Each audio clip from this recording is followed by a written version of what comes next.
গল্পতরু চ্যানেলে আপনাদের সাথে আছি আমি রাজ। পড়ছিলাম জনাথন সুইফটের কিশোর ক্লাসিক গালিভার ট্রাভেলস। অনুবাদ করেছেন জাকির হোসেন। আমি যদি আমার ক্ষুদ্র দেহের জন্য কয়েকটি হাস্যাস্পদ দুর্ঘটনায় না পড়তাম তাহলে আমি এদেশে আনন্দেই থাকতে পারতাম। কয়েকটি দুর্ঘটনার উল্লেখ করছি। গ্ল্যামডালক্লিচ আমাকে মাঝে মাঝে আমার বাক্স ঘর সমেত প্রাসাদের বাগানে নিয়ে যেত। কখনো সে আমাকে ঘর থেকে বার করে নিজের হাতে নিয়ে ঘুরে বেড়াত, আবার কখনো আমাকে নিচে নামিয়ে দিত। সেই বেটে বামুনকে তখনও মহারানী বিদায় করে দেয়নি। সেই সময় আমি একদিন বাগানে বেড়াচ্ছি, বেটেও বেড়াচ্ছে। বাগানে একটা বেটে আপেল গাছ ছিল। আমরা বেড়াতে বেড়াতে যখন সেই আপেল গাছের তলায় গেছি তখন আমার কি দুর্বুদ্ধি হল, আমি সেই বেটে আপেল গাছের সঙ্গে তুলনা করে বেটে বামনের প্রতি একটা মন্তব্য করলাম। আর যায় কোথায়, আমি তখন ঠিক সেই আপেল গাছের তলায়। বেটে ছুটে গিয়ে গাছটায় এমন নাড়া দিল যে 10-12টা আপেল ছুপছাপ করে পড়ল। এক একটা আপেল আমাদের বিস্টল ব্যারেলের সমান। সেই একটা আপেল দমাস করে আমার পিঠে পড়ল, আর আমিও পড়লাম মুখ থুবড়ে। তবে সৌভাগ্যক্রমে আর কোথাও আঘাত লাগেনি। এজন্যে বেটেকে শাস্তি দেবার কথা উঠতে আমি তাকে ক্ষমা করতে বললাম, কারণ আমি ওকে খেপিয়েছিলাম। আরেকদিন আকাশে মেঘ করেছে, বৃষ্টি আসতে পারে। গ্ল্যামডালক্লিচ আমাকে বাগানের ছোট একটি সবুজ মাঠে ছেড়ে দিয়ে তার গভর্নেসের সঙ্গে এদিকে ওদিকে বেড়াচ্ছিল। এমন সময় হঠাৎ শিলাবৃষ্টি আরম্ভ হল। ওরে বাবা, সে কি শিলা!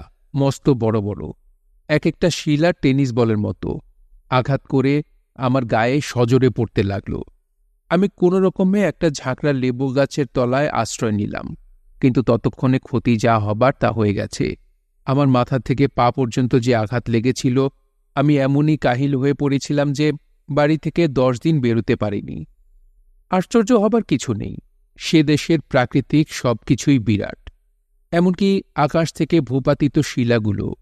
ইউরোপে যে শিলা পড়ে তার চেয়েও এখানকার এক একটা শিলা 1800 গুণ বড়। কৌতূহলী হয়ে আমি ওখানকার শিলা মেপে দেখেছিলাম। ওই বাগানেই আমার আরও একটা গুরুত্বপূর্ণ দুর্ঘটনা ঘটেছিল। সেদিন আমার ছোট্ট নার্স আমাকে বাগানে এনে নিরাপদ মনে করে একটা নিভৃত জায়গায় ছেড়ে দিল। এইভাবে আমাকে ছেড়ে দেওয়ার অনুরোধ আমি মাঝে মাঝে করতাম, যাতে আমি নিভৃতে আমার সমস্যাগুলো নিয়ে চিন্তাভাবনা করতে পারি।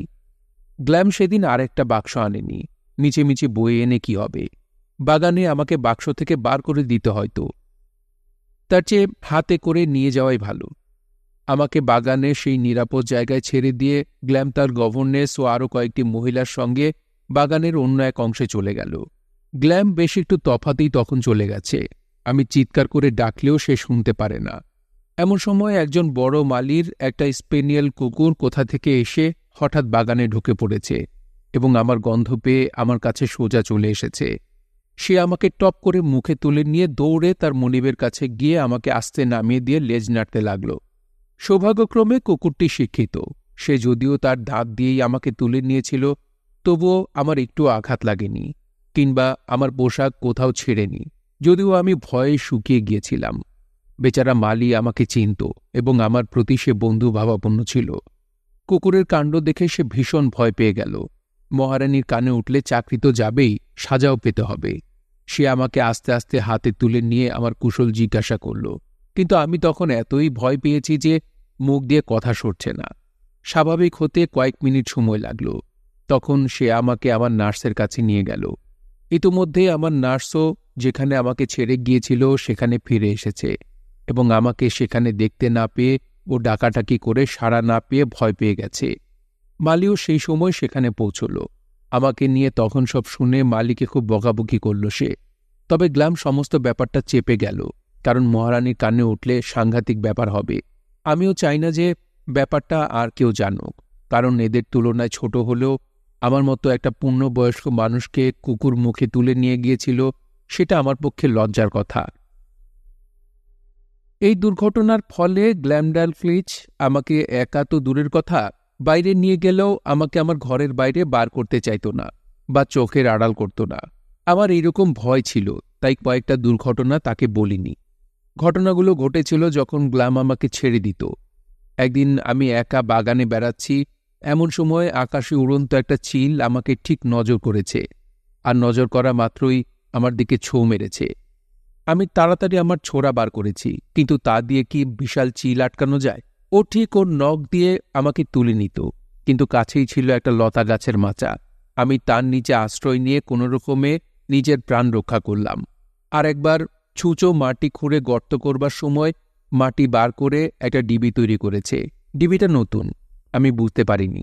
কৌতূহল বশে তার মাথায় উঠতে গেছি, কিন্তু নরম মাটির ভেতর ঢুকে গেছি। জামা কাপড় ময়লা হয়ে গেছে। কারণস্বরূপ গ্ল্যামের কাছে মিথ্যা কথা বলতে হয়েছিল। আরেকবার একটা শামুকের খোলার সঙ্গে ধাক্কা লাগিয়ে পা ভেঙেছিলাম। আমারই দোষ। দেশের কথা ভাবতে ভাবতে অন্যমনস্ক হয়ে বাগানে পায়চারি করছিলাম।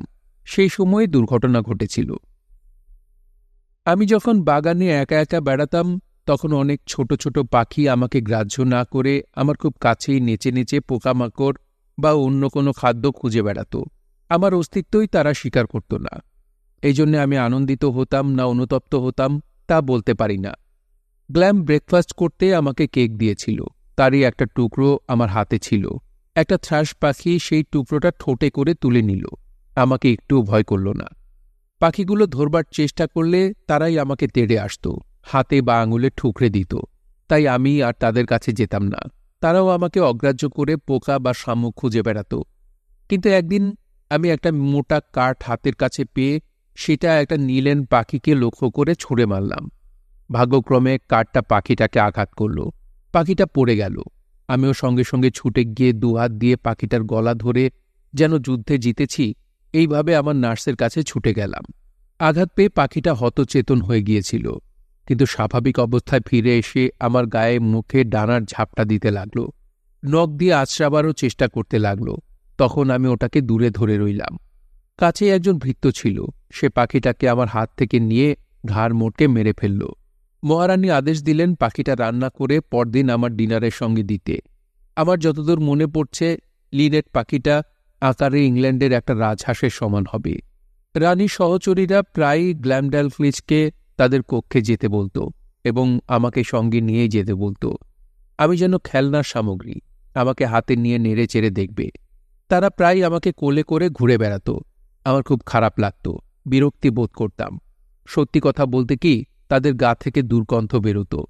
এই সকল অভিজাত মহিলাদের এমন অপবাদ দেওয়া আমার উদ্দেশ্য নয়, এবং তাদের আমি শ্রদ্ধাও করি। কিন্তু আমি ওদের তুলনায় ক্ষুদ্র হলেও ওরা আমার তুলনায় বিরাট। অতএব ওদের দেহের সুগন্ধ বা দুর্গন্ধ আমার নাকে তীব্রভাবে আঘাত দেবেই। অথচ এই সকল মহিলাদের দেহের গন্ধ তাদের প্রিয়জনকে পীড়িত করে না। ঠিক যেমন আমাদের দেশে আমরা আমাদের তুল্য ব্যক্তিদের দেহের গন্ধ টের পাই না। তবে এই মহিলারা দেহে যখন সুগন্ধ লাগাতেন তখন বদগন্ধ দূর হতো বটে, কিন্তু সেই সুগন্ধ আমার নাকে তীব্র আঘাত করত এবং আমি অজ্ঞান হয়ে যেতাম। আমার মনে পড়ছে, লিলিপুটদের দেশে এক গ্রীষ্মের দিনে সবে ব্যায়াম শেষ করেছি। সেই সময় আমার এক ঘনিষ্ঠ বন্ধু এসেছিল। সে অভিযোগ করল আমার গা থেকে দুর্গন্ধ বেরোচ্ছে। আমার গায়ের গন্ধের জন্যে আমি দায়ী নই, কিন্তু এখানে যেমন এই দৈত্যদের গন্ধ আমার নাকে লাগছে, ঠিক তেমনি লিলিপুটদের নাকেও আমার গায়ের গন্ধ আঘাত করেছিল। তবে মহারানীর বা আমার নার্স গ্ল্যামডালফ্লিচের দেহের গন্ধ আমাকে পীড়িত করেনি, বরঞ্চ ইংরেজ মহিলাদের মতোই তাদের দেহ থেকে সুবাসী নির্গত হতো। আমার নার্স যখন আমাকে মহারানীর এই সকল সহচরীর কাছে নিয়ে যেত, তখন আমার খুব অস্বস্তি হতো। বাগানের ওই পাখিদের মতো ওরা আমাকে ছোট হলেও মানুষ বলে গ্রাহ্যই করত না। ভাবত আমি বোধহয় দেওয়ালের একটা টিকটিকি বা ওদের পোষা বিড়াল। খেলনা মনে করে ওরা আমাকে তাদের সামনে সব সময় বসিয়ে রাখত। এ আমি সহ্য করতে পারতাম না। তাদের অত্যন্ত কুশ্রী মনে হতো। দেহের অসমান জমি, এখানে একটা তিল, ওখানে একটা আঁচিলের ডিবি, কারো হাত পা ভর্তি লোমের জঙ্গল। তাছাড়া তাদের পুরো দেহটাও আমি অত কাছ থেকে দেখতে পেতাম না। নাকে শুধু গন্ধটাই আঘাত করত। ওদের মধ্যে সবচেয়ে সুন্দরী ছিল একটি ষোড়শী, তবে শান্ত নয়, হরিণের মতো চঞ্চলা। আমাকে দু আঙুলে টপ করে তুলে নিয়ে তার বুকের ওপর ঘোড়ায় চড়ার মতো করে বসিয়ে দিত। এছাড়া আমাকে নিয়ে কত রকম খেলা করত, আমি তার বিবরণ দিলে পাতা ভরে যাবে। পাঠক আমাকে ক্ষমা করবেন। আমি এতদূর বিরক্ত হয়েছিলাম যে গ্ল্যামডালফ্লিচকে বললাম আমাকে যেন ওই চঞ্চলা ষোড়শীর কাছে নিয়ে না যায়, কোনো একটা ছুতো করে যেন এড়িয়ে যায়। আমার নার্সের গভর্নেসের ভাইপো একদিন এসে একজন আসামির প্রাণদণ্ড দেখাবার জন্যে ওদের দুজনকে অনুরোধ করল। সেই আসামি ওই ভাইপোর এক ঘনিষ্ঠ পরিচিত ব্যক্তিকে খুন করেছে। গ্ল্যামডালফ্লিজ কোমল হৃদয়া, এসব দৃশ্য তার ভালো লাগে না, সহ্য করতে পারে না। তবুও সেই যুবক চাপাচাপি করল। আমি নিজেও যদিও এসব দৃশ্য দেখতে অনিচ্ছুক, তথাপি আমার কৌতূহল হল অসাধারণ কিছু দেখার আশায়। নির্ধারিত স্থানে গিয়ে দেখলাম একটা মাচা বাঁধা হয়েছে। তার উপর একটা চেয়ারে আসামিকে বসানো হয়েছে। ঘাতক এসে 40 ফুট লম্বা একটা তলোয়ার দিয়ে এক কোপে তার মাথাটা কেটে ফেলল এবং সঙ্গে সঙ্গে কাটা গলা দিয়ে ফোয়ারার মতো রক্ত বেরোতে লাগল। ভার্সাইয়ের ফোয়ারা তার কাছে হার মেনে যায়। মঞ্চ থেকে আমি 1 মাইল দূরে ছিলাম, কিন্তু বিরাট মাথাটা যখন মঞ্চের নিচে আওয়াজ করে পড়ল, আমি চমকে উঠেছিলাম। মহারানী আমার সমুদ্রযাত্রার গল্প শুনতে ভালোবাসতেন, কিন্তু আমি যখন একা বসে নিজের কথা ভাবতাম, রানী তখন আমার বিষণ্ণতা দূর করবার জন্যে আমার মনোরঞ্জনের চেষ্টা করতেন। একদিন আমাকে জিজ্ঞাসা করলেন আমি নৌকো চালাতে, পাল তুলতে বা দাঁড় টানতে পারি কিনা। তাহলে একটু দাঁড় টানতে পারলে ব্যায়াম করাও হবে, মনটাও ভালো থাকবে। আমি বললাম এসব বিদ্যা আমার জানা আছে। যদিও আমার চাকরি ছিল জাহাজের সার্জন বা ডাক্তার রূপে, তবুও আমাকে অনেক সময় জাহাজে নাবিকের কাজ করতে হয়েছে। কিন্তু আমি বুঝতে পারলাম না এখানে আমার মাপমতো নৌকো কোথায় পাওয়া যাবে, যেখানে এদের ক্ষুদ্রতম নৌকোটি আমাদের একটা বড় যুদ্ধ জাহাজের সমান। আর যদিও আমার জন্য একটা নৌকো জোগাড় করা হয়, তাহলে সে নৌকো আমি চালাবো কোথায়? এদেশে বিশাল নদীতে সে নৌকো টিকবে না। কিন্তু রানী দমে যাবার পাত্রী নন। তিনি বললেন আমি নৌকোর নকশা করে দিলে তার ছুতোর মিস্ত্রি নৌকো বানিয়ে দেবে এবং আমার নৌকো চালাবার তিনি ব্যবস্থা করে দেবেন। ওরা আমাকে খেলনার পুতুল মনে করেছেন। খেলনার পুতুল কথা বলে না, কিন্তু আমি কথা বলি, তাই মেয়েদের আমাকে নিয়ে এত মাতামাতি। মিস্ত্রি এলো। লোকটি বেশ কুশলী। আমার নির্দেশ অনুসারে সে 10 দিনের মধ্যে সব সাজ সরঞ্জাম সহ সুন্দর একটা নৌকো বানিয়ে দিল, যাতে 8 জন ইউরোপিয়ান বসতে পারে। নৌকো শেষ হতে রানী এতদূর খুশি হলেন যে তিনি নৌকোটা কোলে নিয়ে রাজাকে দেখাতে ছুটলেন। রাজাও খুশি হয়ে উৎসাহের সঙ্গে বললেন পরীক্ষা করবার জন্যে ওকে নৌকোয় বসিয়ে ওই ছোট চৌবাচ্চাটায় ভাসিয়ে দাও। কিন্তু সেই চৌবাচ্চাটা এত ছোট যে আমি 2 হাতে 2টো দাঁড় টানবার মতো জায়গা পাচ্ছিলাম না। কিন্তু মহারানী অন্য একটা পরিকল্পনা আগে স্থির করে রেখেছিলেন। তিনি মিস্ত্রিকে আদেশ করলেন আমার জন্য 300 ফুট লম্বা আর 50 ফুট চওড়া একটা চৌবাচ্চা বানিয়ে দিতে, যাতে কোথাও কোনো ফুটও না থাকে। চৌবাচ্চা শেষ হতেই প্রাসাদের বাইরের দিকে একটা বড় ঘরে রাখা হলো এবং জল ভর্তি করা হলো। ছিদ্র ছিল শুধু একটা। জল ময়লা হয়ে গেলে সেই ছিদ্র দিয়ে জল বার করে ছিদ্রপথ বন্ধ করে দেওয়া হতো। 2 জন পরিচারক সহজে আধ ঘন্টার মধ্যেই সেই কাঠের চৌবাচ্চায় জল ভর্তি করে দিত।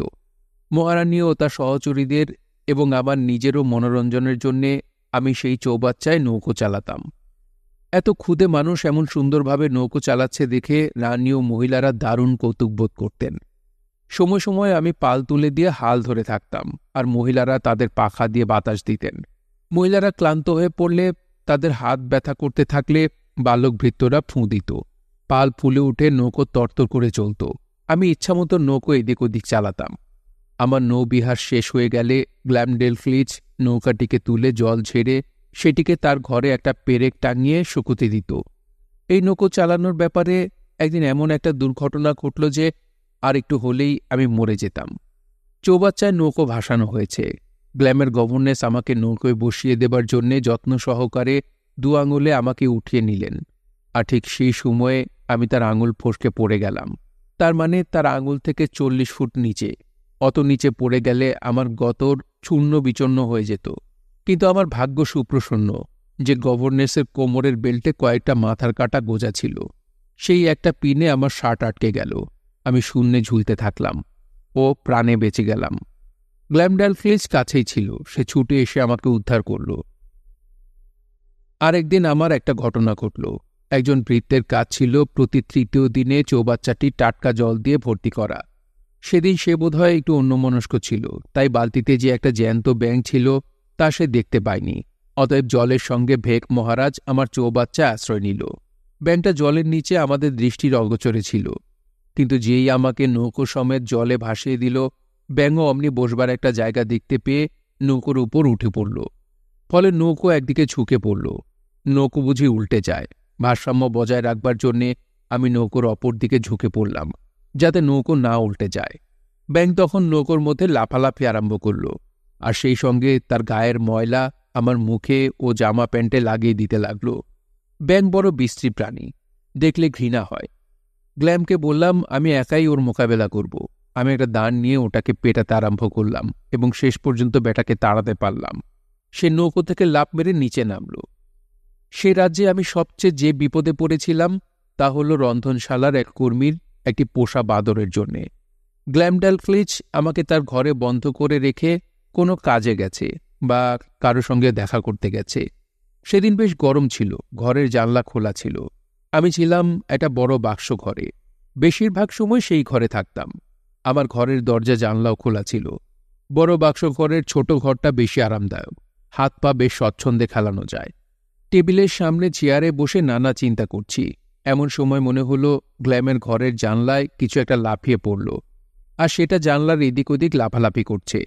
আমি ভয় পেয়েও চেয়ার থেকে না উঠে সাহস করে জানলার দিকে চেয়ে দেখলাম জানোয়ারটা এদিক থেকে ওপর নিচে লাফালাফি করতে করতে ঘরের মধ্যে ঢুকে পড়ে আমার বাক্স ঘরের সামনে এসে পড়ল। আমার ঘরটা তার পছন্দ হল। বুদ্ধিমান মানুষের ভঙ্গিতে সে আমার ঘরের দরজা ও জানলার ভেতর দিয়ে দেখতে লাগল। আমি আমার বাক্স ঘরের যতদূর পারলাম ভেতর দিকে ঢুকে গেলাম, কিন্তু বাদরটা তখন সবকটা জানলা দিয়ে ঘরের ভিতরটা নজর করতে লাগল, আর আমার ভয়ও তত বাড়তে লাগল। আমার উপস্থিত বুদ্ধি বলল খাটের আড়ালে লুকিয়ে পড়তে, এবং আমি তাও হয়তো পারতাম, কিন্তু বাদরটা উকিঝুঁকি মারতে মারতে কিচিমিচি করতে করতে আমাকে ভালো করেই দেখে ফেলল। বিড়াল যেভাবে ইঁদুর ধরে, বাদরটাও সেরকম কায়দা করে একটা হাত আমার ঘরে ঢুকিয়ে দিল।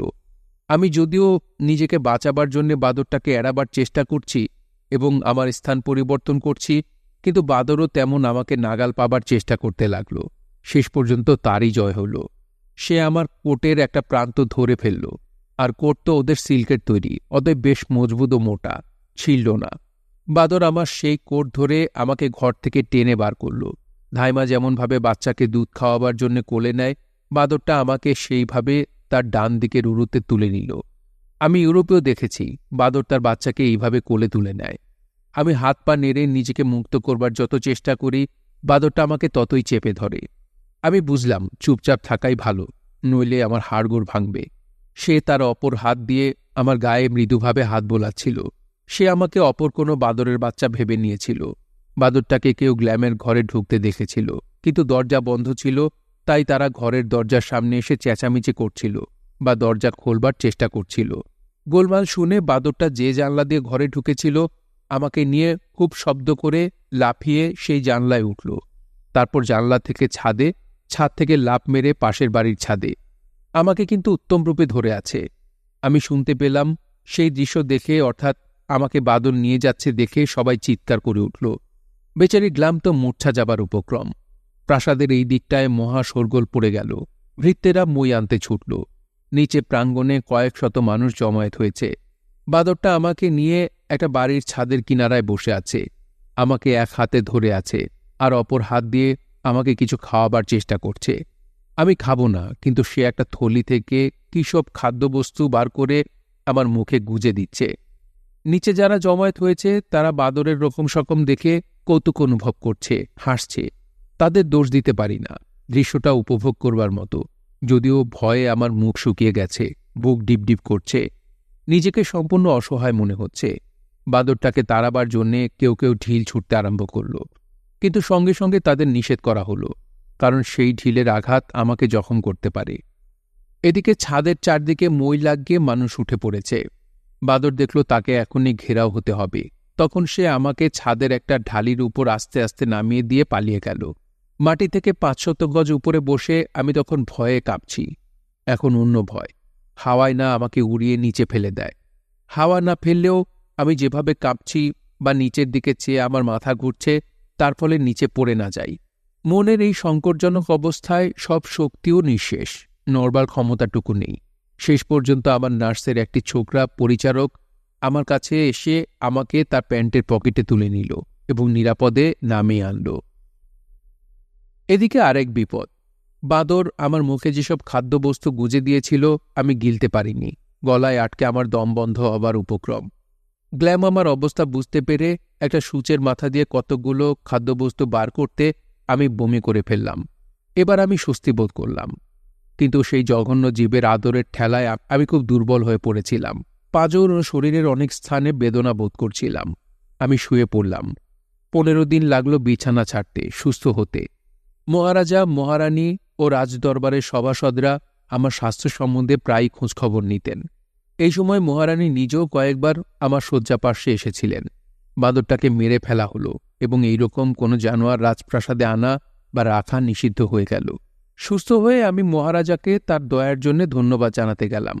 তিনি আমাকে সুস্থ দেখে আনন্দিত হলেন এবং ভাগ্যক্রমে আমি যে বিপদ থেকে মুক্ত হতে পেরেছি সেজন্য সন্তোষ প্রকাশ করলেন।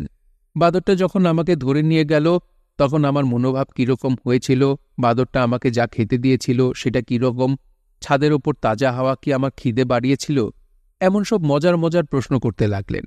তারপর জিজ্ঞাসা করলেন আমার নিজের দেশে বাঁদর আমাকে আক্রমণ করলে আমি কি করতাম। আমি বললাম ইউরোপে বাঁদর নেই, কেউ হয়তো কৌতূহল বসে এনে পোষে, খাঁচায় বন্ধ করে রাখে, আর যদিও বা আমাকে আক্রমণ করত তারা এত ছোট যে 10-12টা বাঁদরের সঙ্গে আমি একাই মোকাবেলা করতে পারতাম। আর এখানকার বিশাল বাঁদরটা, যেটা একটা হাতির সমান, যখন আমাকে ধরবার জন্যে আমার ঘরের ভেতর তার হাতটা ঢুকিয়েছিল তখন আমি ভয়ে আমার ছোড়াটার কথা ভুলে গিয়েছিলাম। নইলে ছোড়া দিয়ে তার হাতে বারবার খোঁচা দিলে সে হয়তো যত তাড়াতাড়ি হাত ঢুকিয়েছিল তত তাড়াতাড়ি হাত টেনে নিত। এই কথাগুলো আমি বেশ জোর দিয়ে বলেছিলাম, ভাবটা এমন যেন আমি কারো পরোয়া করি না। কিন্তু আমার সাহসিকতাপূর্ণ এই বক্তৃতা মহারাজা বা তার আমত্তদের উপর তেমন কোনো প্রতিক্রিয়া সৃষ্টি করল না। উপরন্তু সকলেই বেশ জোরে হেসে উঠল। আমত্তগণ এভাবে হেসে ওঠায় আমি ব্যথিত হলাম। মহারাজার সামনে এভাবে হাসা অন্যায়, তাকে অসম্মান করা হয়। ইংল্যান্ডে এমন ঘটনা হয় না। এমনকি আমার চেয়ে নিম্নস্তরের ব্যক্তিরা আমার সামনে এভাবে হাসতে সাহস করবে না। ওরা নিশ্চয় ভেবেছিল ক্ষুদে মানুষটা বাঁদরের হাত থেকে ছাড়া পেয়ে খুব বড় বড় কথা বলছে। তো আমি বোধহয় তাই মনে মনে জ্বালাবোধ করছিলাম। আমি মহারাজা ও মহারানীকে প্রতিদিন কিছু অসম্ভব গল্প শোনাতাম। গ্ল্যাম বোধহয় আমার দুষ্টুমি বুঝতে পারত, কিন্তু সে তো আমাকে খুব ভালোবাসত। তাই রানী যদি আমার সেই সব অসম্ভব গল্প শুনে কিছু মনে করেন, তাই সে রানীকে বলে রেখেছিল যে তাকে আনন্দ দেবার জন্যে ও কিছু মজা করবার জন্যেই আমি এইসব গল্প বলি। বেচারি গ্ল্যামের শরীর কিছু খারাপ হয়ে পড়েছিল, তাই হাওয়া বদলাবার জন্যে তাকে তার গভর্নেসের সঙ্গে শহর থেকে 30 মাইল দূরে, যা অতিক্রম করতে 1 ঘন্টা সময় লাগে, তেমন একটা জায়গায় পাঠানো হলো। একটা মাঠে চলনপথে গাড়ি থামিয়ে ওরা নামল। গ্ল্যামডালক্লিচ আমার বাক্সঘর নিচে নামিয়ে দিল। আমি বাক্স থেকে বেরিয়ে এলাম। একটু চলে ফিরে হাত পা ছাড়িয়ে দিতে চাই আর কি। পথে এক জায়গায় গোবর ছিল। ভাবলাম এটা লাফ মেরে ডিঙিয়ে যাওয়া যাক। লাফ মারবার জন্যে আমি দৌড় লাগালাম এবং জায়গা বুঝে লাফ দিলাম। কিন্তু হায়, বিচারে ভুল করেছিলাম। লাফ ছোট হয়ে গিয়েছিল, ফলে পড়লাম গোবরের মাঝখানে। আমার হাঁটু ডুবে গেল। কোনো রকমে গোবর থেকে বেরিয়ে এলাম। 2 পায়ে গোবর লেগে গিয়েছিল। একজন সহিস তার রুমাল দিয়ে আমার 2 পা মুছিয়ে দিল। যতটা পারল সে পরিষ্কার করে দিল, কিন্তু গ্ল্যাম আমাকে আমার বাক্সঘরের মধ্যে বন্ধ করে দিল এবং প্রাসাদে না ফেরা পর্যন্ত আর বার করল না।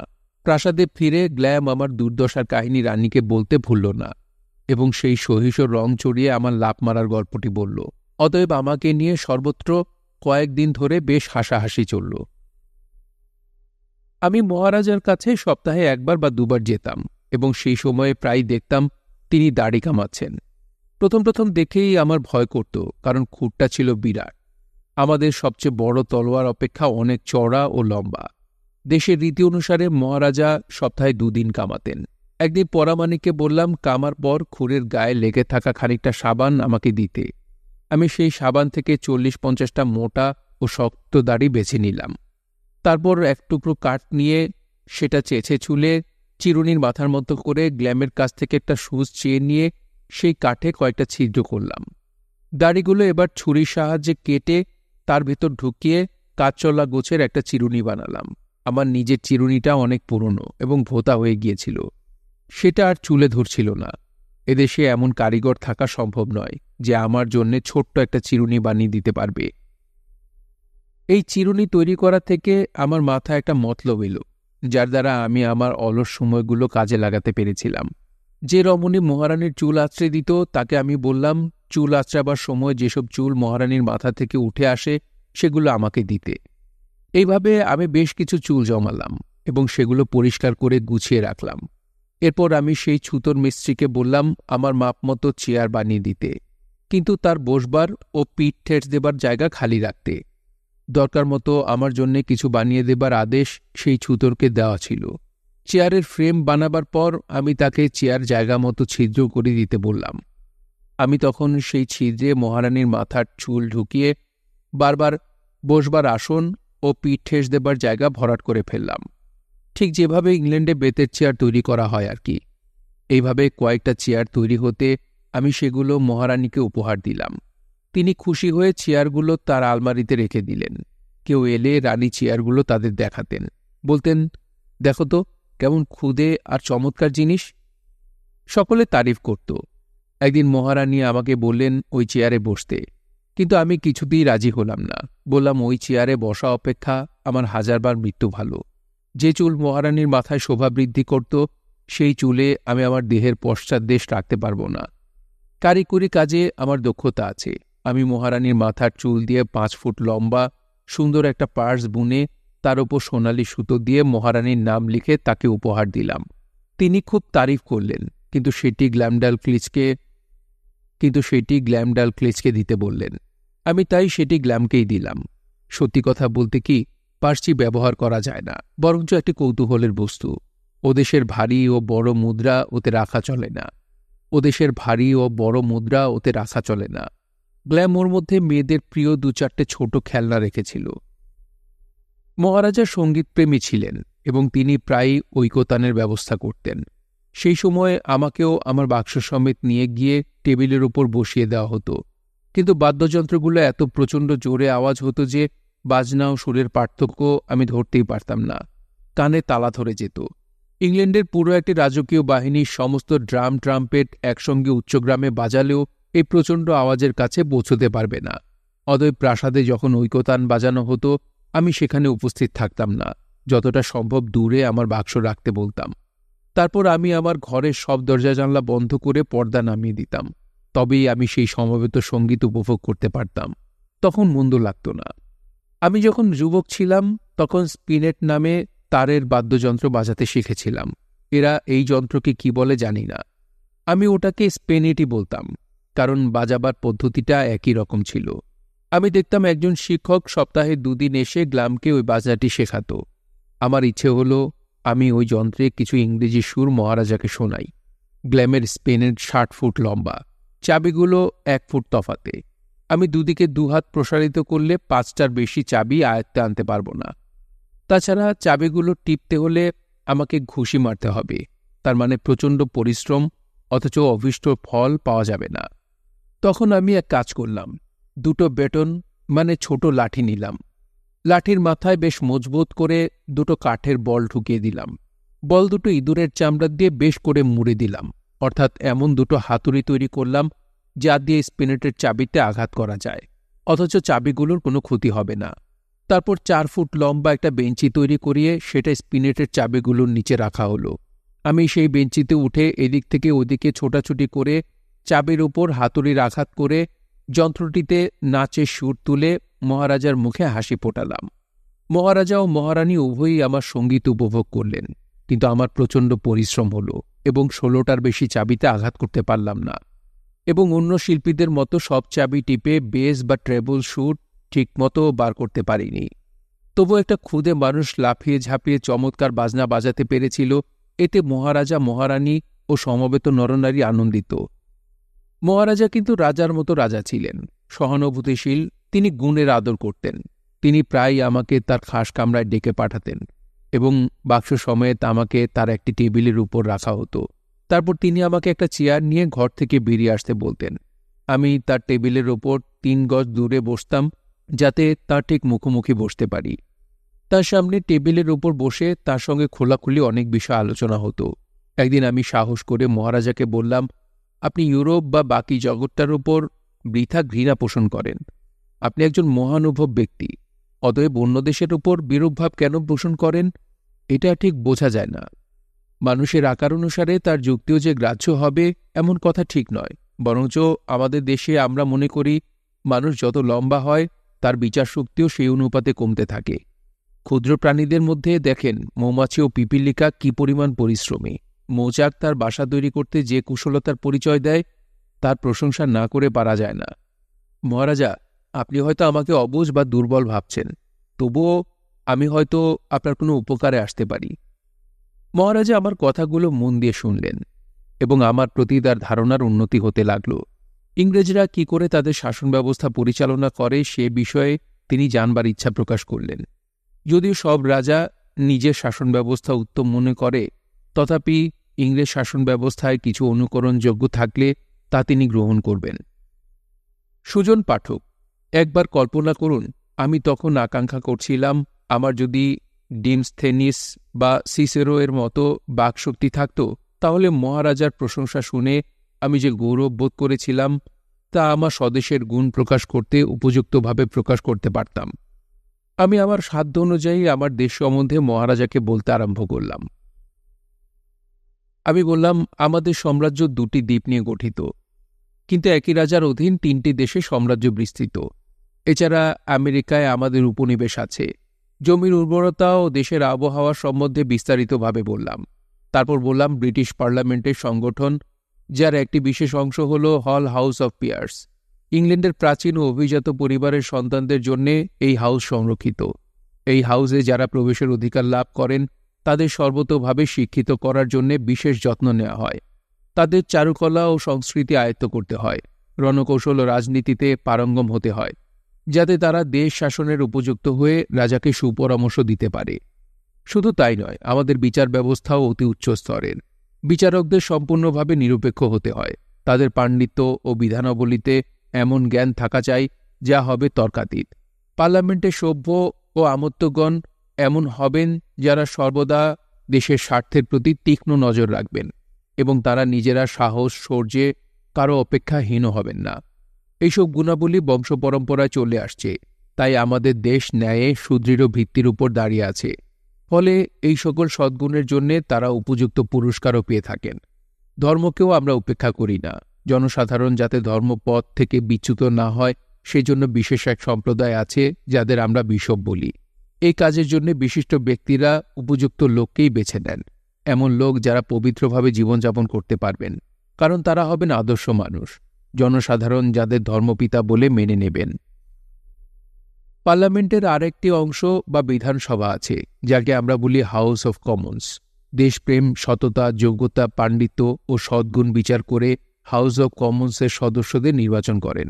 আর এই হাউস মিলিত হওয়ার ফলে এবং প্রধান হিসেবে মাথায় সম্রাটকে রেখে শাসন ব্যবস্থা ইংল্যান্ডে প্রচলিত আছে। আর এই হাউস মিলিত হওয়ার ফলে এবং প্রধান হিসেবে মাথায় সম্রাটকে রেখে যে শাসন ব্যবস্থা ইংল্যান্ডে প্রচলিত আছে তা হল ইউরোপের সেরা। এরপর আমি আমার দেশের বিচার ব্যবস্থার কথা তুললাম। আমি বললাম, আমাদের বিচারপতিরা প্রবীণ ও সর্বজন শ্রদ্ধেয়, সম্পূর্ণ নিরপেক্ষ, আইনের ব্যাখ্যা করতে সিদ্ধহস্ত। সম্পত্তি বা অন্য কোনো বিষয় নিয়ে বিরোধের তারা সুচারুরূপে নিষ্পত্তি বা মীমাংসা করে দেন। দুষ্টের দমন ও শিষ্টের পালন করতে তারা সদা সচেতন। তারপর আমি বললাম, সুদৃঢ় ভিত্তির উপর আমাদের অর্থনীতি গড়ে উঠেছে। অত্যন্ত বিচক্ষণতার সঙ্গে অর্থ বণ্টন করা হয়। শুধু বিচার ব্যবস্থা বা অর্থনীতি নয়, আমাদের স্থল ও নৌসেনা তাদের সাহস ও শৌর্যের জন্য সারা পৃথিবীতে বিখ্যাত। আমাদের জনসংখ্যা প্রচুর। বিভিন্ন রাজনৈতিক মতাবলম্বী ও কয়েক প্রকার ধর্ম মতাবলম্বী সম্প্রদায় থাকলেও তাদের স্বার্থ রক্ষা করে উদ্ভূত সমস্যার সমাধান করা হয়। তারপর খেলাধুলা ও চিত্তবিনোদনের নানা ব্যবস্থা আছে। অন্য দেশের তুলনায় আমরা সেখানেও পিছিয়ে নেই। আমরা সকলেই স্বদেশপ্রেমী। আমাদের কাছে দেশের সম্মান সর্বাগ্রে। মহারাজাকে এসব ব্যাখ্যা করে ইংল্যান্ডের গত 100 বৎসরের বিভিন্ন ঘটনাবলী ও ইতিহাসের সংক্ষিপ্ত বিবরণী পেশ করলাম। এইসব আলোচনা চলেছিল অন্তত 5 দিন একটানা এবং আলোচনা চলত কয়েক ঘণ্টা ধরে। রাজা মনোযোগ দিয়ে ধৈর্য সহকারে শুনতেন। তিনি মাঝে মাঝে কিছু নোট করতেন এবং পরে আমাকে কি প্রশ্ন করবেন তাও লিখে রাখতেন। এইসব দীর্ঘ আলোচনার বুঝি শেষ নেই। মহারাজা আরও একদিন আমাকে নিয়ে বসলেন। তিনি নানা বিষয়ে যেসব নোট রেখেছিলেন তার মধ্যে কিছু অস্পষ্ট বিষয় ছিল, কিছু ব্যাখ্যা করার অবকাশ ছিল। কিছু তথ্য জানার ছিল, আপত্তিও কিছু ছিল। এগুলো তিনি পৃথক পৃথকভাবে আলোচনা করে পরিষ্কার করে নিতে চাইলেন। যেমন একটা প্রশ্ন করলেন যে অভিজাত পরিবারের যুবকদের দেহ মনের বিকাশের জন্য কি ব্যবস্থা অবলম্বন করা হয়, তাদের শিক্ষা দেবার প্রাথমিক পর্যায়ে কি ও কিভাবে শিক্ষা দেওয়া হয়। যদি কোনো অভিজাত পরিবার নির্বংশ হয়ে যায় তাহলে বিধান পরিষদে তাদের স্থান কিভাবে পূরণ করা হয়। যাদের লর্ড উপাধিতে ভূষিত করা হয় তাদের কি বিশেষ কোনো গুণাবলী থাকা প্রয়োজন। কখনো কোনো রাজা বা রাজবংশের কোনো ব্যক্তির মন জয় করবার জন্যে কিংবা বিশেষ কোনো উদ্দেশ্যে কোনো মহিলাকে বা কোনো প্রধানমন্ত্রীকে বা বিরুদ্ধ দলের নেতাকে কিংবা নিজের দলের সংগঠন মজবুত করতে অর্থ ব্যবহার করা হয়েছে কিনা। অর্থাৎ মহারাজা জানতে চাইলেন আমাদের দেশে ঘুষ প্রথা চালু আছে কিনা। তারপর তিনি জানতে চাইলেন সকল লর্ড বংশের সন্তান বা স্বয়ং লর্ডগণ দেশের আইন সম্বন্ধে বা সম্পত্তি ও সম্পদের বিলি ব্যবস্থায় কতটা অভিজ্ঞ ও সচেতন। তারা নীচ প্রবৃত্তি, হিংসা, অভয়ে ঘুষ ইত্যাদি দ্বারা কতটা প্রভাবিত। লর্ড বংশের ব্যক্তি ও সন্তানদের সম্বন্ধে তিনি নানা বিষয়ে প্রশ্ন করলেন। এত বিষয়ে প্রশ্ন করলেন এবং এমন খুঁটি আলোচনা করলেন যে শেষ পর্যন্ত প্রশ্ন করার আর কিছু বাকি থাকল না। আমিও এই বিষয়ে তার সঙ্গে খোলাখুলি আলোচনা করলাম। এরপর তিনি সাধারণ বিধায়কদের বিষয়ে প্রশ্ন শুরু করলেন, অর্থাৎ হাউস অব কমন্সে যারা নির্বাচিত হয় তাদের বিষয়ে। তাদের নির্বাচিত হওয়ার জন্য কি যোগ্যতা থাকা দরকার বা কোনো বিশেষ কৌশল অবলম্বন করা হয় কিনা। কোনো রীতিবিহীন অথবা অর্থশালী প্রার্থী প্রচুর অর্থ ছড়িয়ে ভোটদাতাদের প্রভাবিত করতে পারে কিনা এবং এর দ্বারা ভোটদাতাদের জমিদার বা যোগ্য ব্যক্তি প্রার্থী হলেও তাকে পরাজিত করতে পারে কিনা। মহারাজা আরও জানতে চাইলেন সঙ্গতিপূর্ণ না হলেও প্রচুর অর্থ ব্যয় করে যে জন্য একটা পরিবার হয়তো ধ্বংস হয়ে যেতে পারে, অথবা অন্য কোনো পন্থা অবলম্বন করে মানুষ বিধান পরিষদে নির্বাচিত হতে এত ব্যগ্র কেন, কী উদ্দেশ্যে, অথচ নির্বাচিত হলে তাদের কোনো বেতন বা পেনশন দেওয়া হয় না। মহারাজা মন্তব্য করলেন এই সকল ব্যক্তি নির্বাচিত হওয়ার পর তাদের নির্বাচক মণ্ডলীর প্রতি সুবিচার করতে পারে না বলে তার বিশ্বাস। আমি অবশ্য বলেছিলাম সম্মান, মর্যাদা এবং দেশ সেবায় অনুপ্রাণিত হয়ে তারা হাউস অব কমন্সে নির্বাচিত হয়। তথাপি মহারাজা বিশ্বাস করতে পারলেন না। তিনি বললেন এসব ব্যক্তি সাধারণত নীতিহীন হয়, তারা কোনো নীতিহীন মন্ত্রীর সহযোগিতায় কুকার্য করতে পারে। এছাড়া তিনি আমাকে আমার দেশ ও রীতিনীতি ও প্রথা ইত্যাদি সম্বন্ধে নানা প্রশ্ন করতে লাগলেন। তার মধ্যে কিছু আপত্তিজনক প্রশ্নও ছিল। যা হোক, সে সকল প্রশ্ন অবান্তর বলে এখানে তার পুনরাবৃত্তি করলাম না। এবার মহারাজা আমার বিচার ব্যবস্থা নিয়ে বললেন। কতকগুলো বিষয়ে তিনি সন্তুষ্ট হতে চাইলেন। আদালতের বিষয়ে আমার প্রত্যক্ষ অভিজ্ঞতা ছিল, কারণ একটি মামলায় জড়িয়ে পড়েছিলাম। অতএব আমি মহারাজার প্রশ্নের যথার্থ উত্তর দিতে পেরেছিলাম। একটা মামলা চলতে কতদিন লাগে, কিরকম ব্যয় হয়, সুবিচার সম্বন্ধে সন্দেহ থেকে যায় কিনা ইত্যাদি জানতে চাইলেন। আমি তার প্রতিটি প্রশ্নের সদুত্তর দিয়ে তাকে সন্তুষ্ট করেছিলাম, কিন্তু তার প্রশ্নের বুঝি শেষ নেই। কোনো মামলা যদি মিথ্যা অর্থাৎ সাজানো হয় সেক্ষেত্রে আইনজীবীদের ভূমিকা কী, রাজনীতি ও ধর্ম সংক্রান্ত মামলার নিষ্পত্তি কিভাবে হয়, এই ধরনের মামলায় যেসব আইনজীবী পক্ষ সমর্থন করেন তাদের রাষ্ট্রবিজ্ঞান ও ধর্ম সম্বন্ধে যথেষ্ট জ্ঞান আছে কিনা, বিচারকদের এক্ষেত্রে ভূমিকা কী। যদিও ধরে নেওয়া যায় তারা যথেষ্ট জ্ঞানী, তথাপি তারা কি প্রভাবিত হন। একই ধরনের মামলার ক্ষেত্রে তারা কি কখনো স্বতন্ত্র রায় দিয়েছেন। বিচারকরা কি সচ্ছল ব্যক্তি নাকি অভাবী। তারা তাদের সুচিন্তিত রায়দানের জন্যে অথবা অন্য কোনো কারণে পুরস্কৃত হন। কর্মত্যাগ করে অথবা অবসর গ্রহণ করে তারা কি কখনো হাউস অব কমন্সের সভ্য নির্বাচিত হয়েছেন। ইংল্যান্ডের অর্থভাণ্ডার সম্বন্ধে তিনি প্রশ্ন করলেন এবং একসময়ে মন্তব্য করলেন আমার স্মরণশক্তি বেশ দুর্বল, কারণ পূর্বে আমি বলেছিলাম যে রাজস্ব বাবদ আমাদের আদায় হয় বছরে 50 বা 60 লক্ষ, আর এখন আমি যে সংখ্যা বলছি তা নাকি আগে যা বলেছি তার দ্বিগুণ, কারণ তিনি নোট রেখেছেন। তিনি বলতে চান আমি তাকে যেসব তথ্য সরবরাহ করেছি তা সঠিক হওয়া দরকার, কারণ এই সকল তথ্য তার কাজে লাগতে পারে। তিনি লক্ষ্য করেছেন যে আমি তাকে যে হিসেব দিয়েছি তাতে আয় অপেক্ষা ব্যয় বেশি দেখা গেছে। এটা কোনো ব্যক্তি বা পরিবারের ক্ষেত্রে ঋণ নিয়ে চলতে পারে, কিন্তু একটা রাষ্ট্রের পক্ষে হলে রাষ্ট্র কার কাছে ঋণ নিচ্ছে এবং ঋণ পরিশোধের অর্থ কোথা থেকে আসছে। আমরা এত যুদ্ধ করি কেন? তাহলে আমরা ভীষণ ঝগড়াটে, নাকি আমাদের প্রতিবেশী রাষ্ট্রগুলো মোটেও ভালো মানুষ নয় এবং সেনাপতিরা রাজা অপেক্ষায় ধনী হয় কি করে? আমরা প্রধানত কি ব্যবসা করি, ব্যবসা থেকে আয় কেমন হয়, দেশের সঙ্গে ব্যবসাগত বা কী ধরনের চুক্তি বিদ্যমান, দেশ ঘিরে একটা নৌবহর কি কাজ করে, শান্তির সময় বিপুল ব্যয়ে আমরা একটা বিরাট সেনাবাহিনী রাখি শুনে মহারাজা বললেন, আমরা যদি আমাদের প্রতিনিধি মারফত নিজেরাই দেশ শাসন করি তাহলে তিনি ভাবতে পারছেন না আমরা কাদের ভয় করি এবং আমরা কার বিরুদ্ধে বা যুদ্ধ করব। একজন সাধারণ ব্যক্তি কি নিজে তার সন্তানদের সাহায্যে নিজের পরিবার রক্ষা করতে পারে না? তাহলে যৎসামান্য বেতন দিয়ে কতগুলো পাজি লোককে সৈন্য করবার দরকার কি? ওরা তো যে কোনো সময় পরিবারে ঢুকে সকলের গলা কেটে শতগুণ বেশি রোজগার করতে পারে। আমাদের দেশে বিভিন্ন ধর্ম সম্প্রদায় বা রাজনৈতিক দলে কতজন মানুষ আছে তার উপর ভিত্তি করে দেশের জনসংখ্যা নির্ধারণ করাটা তিনি হেসে উড়িয়ে দিলেন। আমাকে বললেন, তুমি অঙ্কে কাঁচা, ওভাবে মানুষ গণনা করা যায় না। তিনি বললেন, তোমাদের দেশে কোনো কোনো দল জনসাধারণকে সমর্থন করে না, এমন মতবাদে বিশ্বাসী। সেক্ষেত্রে আমি বলি কি, এরকম ঠিক নয়। তাদের উচিত তাদের মতবাদ জনসাধারণকে জানিয়ে দেওয়া অথবা জানাতে বাধ্য করা। এ চলতে দেওয়া উচিত নয়। একজন লোক নিজের ঘরে বিষ লুকিয়ে রাখবে তা ঠিক নয়। মহারাজা বললেন, তোমাদের দেশে অভিজাত পরিবারের লোকেরা জুয়ো খেলে চিত্তবিনোদনের জন্যে। তারা কত বছর বয়স থেকে এই খেলা আরম্ভ করে আর ছেড়ে দেয় কত বয়সে? এই খেলাটা কি মাত্রা ছাড়িয়ে পারিবারিক অর্থভাণ্ডার তারতম্য ঘটায় না? চতুর ব্যক্তির কি ধনীদের ঠকিয়ে প্রচুর সম্পদ লাভ করে ধনীদের তাদের কাছে ঋণগ্রস্ত করে তোলে না?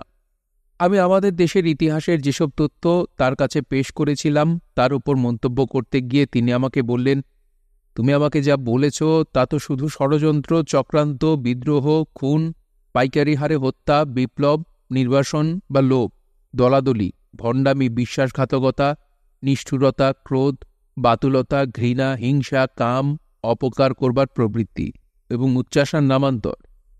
আরেকদিন মহারাজ আমি যা বলেছি এবং তিনি যে সমস্ত প্রশ্ন করেছেন তার আমি যেভাবে উত্তর দিয়েছি তিনি সেসব পর্যালোচনা করে আমাকে হাতে তুলে নিলেন। তারপর আস্তে আস্তে আমার পিঠ চাপড়াতে চাপড়াতে যা বললেন তা আমি কোনোদিন ভুলব না।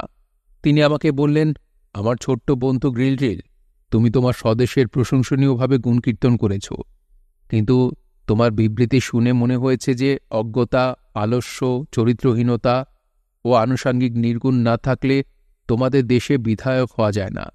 চতুর ব্যক্তিরা আইনের অপব্যাখ্যা করে সৎ ব্যক্তিকে ঠকায়। তুমি তোমাদের দেশের প্রচলিত আইন ও বিধান সম্বন্ধে কিছু ভালো কথা বলেছ, কিন্তু সেগুলো এমন ভাষায় লেখা যে তার অনেক রকম ব্যাখ্যা করে সাধারণ মানুষকে বিভ্রান্ত করা যায়। ফলে দুর্নীতির অনুপ্রবেশ ঘটবার জন্যে অবকাশ রয়েছে। তোমাদের দেশে ধার্মিক ব্যক্তিরা সৎ পথে থেকে আদর্শ জীবনযাপন করার জন্যে, পণ্ডিতেরা তাদের জ্ঞান ও বিদ্যার জন্যে, সৈনিকেরা শাসন ও শৌর্যের জন্যে, বিচারকরা তাদের নিষ্ঠার জন্যে, বিধায়করা দেশপ্রেম ও তাদের সৎ কাজের জন্যে, সরকারের কাছ থেকে কতখানি কি উৎসাহ পায় বা তাদের নিজ নিজ বৃত্তিতে উন্নতির জন্যে তারা কি করেন তা তোমার বিবৃতি থেকে আমি জানতে পারিনি। আমাকে সম্বোধন করে মহারাজা বললেন, তুমি তোমার দেশের অনেক বদঅভ্যাস থেকে বেঁচে গেছ, কারণ তুমি তোমার জীবনের অধিকাংশ সময় ভ্রমণ করে কাটিয়েছ। কিন্তু তুমি তোমার দেশ ও জনসাধারণ সম্বন্ধে যা বলেছ তা থেকে আমার এই ধারণা জন্মেছে যে তোমার দেশের অধিকাংশ মানুষ অসৎ এবং তারা পাপে ডুবে আছে। সত্যবাদিতার প্রতি আমার তীব্র আসক্তি না থাকলে আমি আমার কাহিনীর এই অংশ লিখতাম না। আমার দেশের প্রতি ঘৃণা ও বিদ্রুপাত্মক মন্তব্য শুনে আমি অন্তরে ক্রোধান্বিত হলেও আমাকে ধৈর্য ধরে অপেক্ষা করতে হচ্ছিল। এইসব মন্তব্য শুনে আমি নিজেও যেমন দুঃখবোধ করেছিলাম, আমার পাঠকগণও নিশ্চয়ই সেরকম দুঃখবোধ করবেন। কিন্তু মহারাজা প্রতিটি বিষয়ে এত কৌতূহলী ও অনুসন্ধিৎস, সহৃদয় ও কৃতজ্ঞ যে তার সমস্ত প্রশ্নের উত্তর আমি এড়িয়ে গেছি। তবে যেগুলো উত্তর দিয়েছি তাতে আমার দেশকে সর্বদা বড় করেই দেখিয়েছি, কোথাও ছোট করবার চেষ্টা করিনি। অবশ্যই দেশ বা দেশবাসীর কিছু ত্রুটি থাকতে পারে, সেগুলো আমি কখনোই বড় করে দেখাইনি এবং আমার দেশের যা কিছু ভালো তা আমি সবসময় সামনে ধরেছি। যদিও সেই মহান সম্রাট আমার সবকিছু শুনে প্রভাবিত হননি, তার দৃষ্টিতে আমাদের ভালো তার কাছে মন্দ মনে হয়েছে। কিন্তু এই রাজাকে ক্ষমা করা যেতে পারে, কারণ তিনি পৃথিবীর অন্য দেশ থেকে সম্পূর্ণভাবে যোগাযোগবিহীন হয়ে বিচ্ছিন্নভাবে বাস করছেন। নিজের দেশ ছাড়া সে অন্য কোনো দেশের অস্তিত্ব সম্পর্কে অজ্ঞ এবং অন্য দেশের কোনো পরিচয় তার পক্ষে জানা সম্ভব নয়। ফলে তার মনের প্রসারতা না থাকতেই পারে। যে কোনো দেশের সবই দোষ নয়, গুণও আছে। যারা উদার হৃদয় হয় তারা দোষ বর্জন করে গুণ বড় করে দেখেন। কিন্তু রাজার অন্য দেশ ও অন্য মানুষ সম্বন্ধে কোনো অভিজ্ঞতাই নেই, তাই তার মন একটা সংকীর্ণ ক্ষেত্রে বিচরণ করতে পারে। অতএব তার এই মনোভাব মেনে না নেওয়াই ভালো। আমি যা বলেছি তার সমর্থনে কিছু বলবো, এবং সীমাবদ্ধ শিক্ষা ব্যবস্থা কি ক্ষতি করতে পারে তাও আমি দেখাবো, তবে তা হয়তো অনেকে বিশ্বাস করবে না। মহারাজার অনুগ্রহ লাভ করবার আশায় আমি তাকে একটি আবিষ্কারের কথা বললাম, যে আবিষ্কার অন্তত 300-400 বছর পূর্বে আবিষ্কৃত হয়েছে। তাকে বললাম, এরকম চূর্ণ আছে যাতে একটা আগুনের ফুলকে পড়লেই সেটি দপ করে জ্বলে উঠবে, এবং তখন বাজ পড়ার চেয়েও জোরে শব্দ হতে পারে। ওই চূর্ণ একটি পেতল বল রেখে যদি তাতে অগ্নিসংযোগ করা হয়, তাহলে বলটি সশব্দে অত্যন্ত দ্রুত গতিতে অনেক দূরে নিক্ষিপ্ত হবে। তবে সবই নির্ভর করবে ফাঁপা নল বা বলের আকারের ওপর। খুব বড় একটা বল এইভাবে নিক্ষেপ করলে একটা পুরো সৈন্যবাহিনীকে ধ্বংস করে দিতে পারে, খুব মজবুত দেওয়ালকে মাটিতে শুইয়ে দিতে পারে, হাজার লোক সমেত জাহাজ ডুবিয়ে দিতে পারে। আর বলের সঙ্গে একটা শেকল লাগিয়ে দিলে জাহাজের পাল ও মাস্তুল কেটে দ্বিখণ্ডিত করে মানুষজনকে নিঃশেষ করে দিতে পারে। আমরা যখন কোনো শহর অবরোধ করি তখন একটা বড় লৌহ বলের ভিতর ওই চূর্ণ ভর্তি করি এবং নলের ভিতর সেই বল রেখে ওই চূর্ণে আগুন লাগিয়ে সেই বল অবরুদ্ধ শহরের উপর ফেলি। শহরে সেই বল পড়ে ফেটে যায়, বাড়ি ঘরদোর চূর্ণ বিচূর্ণ হয়ে যায়। বল ফেটে লোহার যেসব টুকরো তীব্র গতিতে ছিটকে পড়ে তার আঘাতে মানুষের তৎক্ষণাৎ মৃত্যু হয়, শরীর চূর্ণ বিচূর্ণ হয়। আমি মহারাজাকে বললাম, কি উপাদান এবং কত ভাগ মিশিয়ে সেই চূর্ণ তৈরি করতে হয় তা আমি জানি। উপাদানগুলো সহজে পাওয়া যায়, এবং ওই ফাঁপা নল ও বল আমি মহারাজার মিস্ত্রিদের নির্দেশ দিয়ে তৈরি করে দিতে পারি। নল ও বল মহারাজার দেশের প্রচলিত মাপ মতোই হবে, এই ধরুন 200 ফুট লম্বা আর 20-30 ফুট ব্যাসের। আর বড় করবার দরকার হবে না। বলও সেই অনুপাতে তৈরি হবে। ওই ফাঁপা নলের ভেতর উপযুক্ত পরিমাণে চূর্ণ ঢুকিয়ে বিস্ফোরণ ঘটালে যে কোনো শহরের সবচেয়ে মজবুত দেওয়াল ও বাড়িঘর উড়ে যাবে। কোনো শহর যদি মহারাজার অবাধ্য হয় তাহলে পুরো শহরটাকেও উড়িয়ে দেওয়া যায়। মহারাজা আমার প্রতি যে অনুগ্রহ দেখিয়েছেন এবং আমাকে আশ্রয় দিয়ে যে উপকার করেছেন, তারই প্রতিদানে আমি বিনীতভাবে ও কৃতজ্ঞ চিত্তে আমার প্রস্তাব পেশ করলাম। আমার প্রস্তাব ও ধ্বংসের বিবরণ শুনে ও যন্ত্রের কার্যকারিতা উপলব্ধি করে মহারাজা রীতিমতো অবাক ও ভীত হলেন। আমাদের মতো ক্ষুদ্র একটা পোকা কি করে এমন ভীষণ ও ভয়ঙ্কর একটা ধারণা কল্পনা করতে পারে ভেবে তিনি বিস্মিত। কি সাংঘাতিক! যে মানুষ প্রথম এইরকম মারাত্মক অস্ত্র আবিষ্কার করেছে সে নিশ্চয় একটা শয়তান। তিনি বললেন, চারুকলা, কোনো শিল্প বা কলা কৌশলের আবিষ্কারের প্রতি তিনি আগ্রহী, কিন্তু এমন একটা অস্ত্র প্রয়োগ করা অপেক্ষা তিনি তার অর্ধেক রাজত্ব ত্যাগ করতে রাজি আছেন। এবং আমার যদি প্রাণের ভয় থাকে তাহলে আমি যেন এ বিষয়ে দ্বিতীয়বার আর উল্লেখ না করি। মহারাজার অনেক গুণ। তিনি জ্ঞানী, বিদ্বান, বহু বিষয়ে চর্চা করেন, সুশাসক, অমায়িক, প্রজারঞ্জনকারী। কিন্তু যেহেতু তিনি একটা সীমাবদ্ধ স্থানে বাস করেন, অন্য জগতের অস্তিত্বই জানেন না, অন্য জগতের সঙ্গে যোগাযোগ নেই কোনো ভাবের আদান প্রদান, সেই জন্যে তিনি সংকীর্ণ মনা। নিজের দেশ ছাড়া আর কিছু তিনি জানেন না। ইনি যদি ইউরোপের রাজা হতেন তবে তিনি অন্য মানুষ হয়ে যেতেন, জ্ঞানের পরিধি অনেক বাড়ত। রাজার যে সকল গুণাবলী থাকা দরকার, যার দ্বারা তিনি সুশাসক হতে পারেন, সংকটের মোকাবেলা করতে পারেন, এইসব ক্ষমতা ও গুণ তিনি অর্জন করতে পারতেন। আমি মহারাজাকে ছোট করতে চাই না, কিন্তু পাঠকদের থেকে তিনি মর্যাদা লাভ করতে পারবেন না। তবুও রাজার একদিকে জ্ঞান যেমন প্রচুর, অজ্ঞানতা তেমন সীমাহীন। রাজা হিসেবে তিনি রাজনৈতিক জ্ঞান অর্জন করেননি, কারণ এদেশে সে সুযোগ নেই। ইউরোপ হলে ভিন্ন হতো। একদিন আলোচনা প্রসঙ্গে মহারাজাকে আমি বলেছিলাম, রাষ্ট্রবিজ্ঞান ও রাজ্য পরিচালনা সম্বন্ধে ইউরোপে প্রচুর বই আছে। এ কথা শুনে তিনি উৎসাহিত হলেন না, উপরন্তু আমাদের বিষয়ে তার নিচু ধারণা জন্মাল। রাজার উত্তম কূটনৈতিক হওয়া উচিত, এ কথা মানতেও মহারাজা প্রস্তুত নন। রাষ্ট্রের কোনো গোপনীয়তা রক্ষার দরকার নেই, সবকিছুর তাৎক্ষণিক সমাধান করে ফেলাই ভালো। তার জন্য কিছু সাধারণ জ্ঞান, কিছু বুদ্ধি, কিছু উদারতা থাকলেই যথেষ্ট। তবে বিচার বুদ্ধি ও বিবেচনা অবশ্যই থাকা দরকার, আর দরকার সাহস। এইসব গুণ থাকলেও উত্তম শাসক হওয়া যায়, এই হল মহারাজার ধারণা। তিনি বলেন, যে ব্যক্তি একই জমিতে একবার শস্য ফলাতে পেরেছে সেই ব্যক্তি সেই জমিতে আবার শস্য ফলাতে পারবে। তারাই মানব চরিত্র যথাযথ বুঝতে পারে, এই জন্য কোনো রাজনৈতিক জ্ঞানের প্রয়োজন হয় না।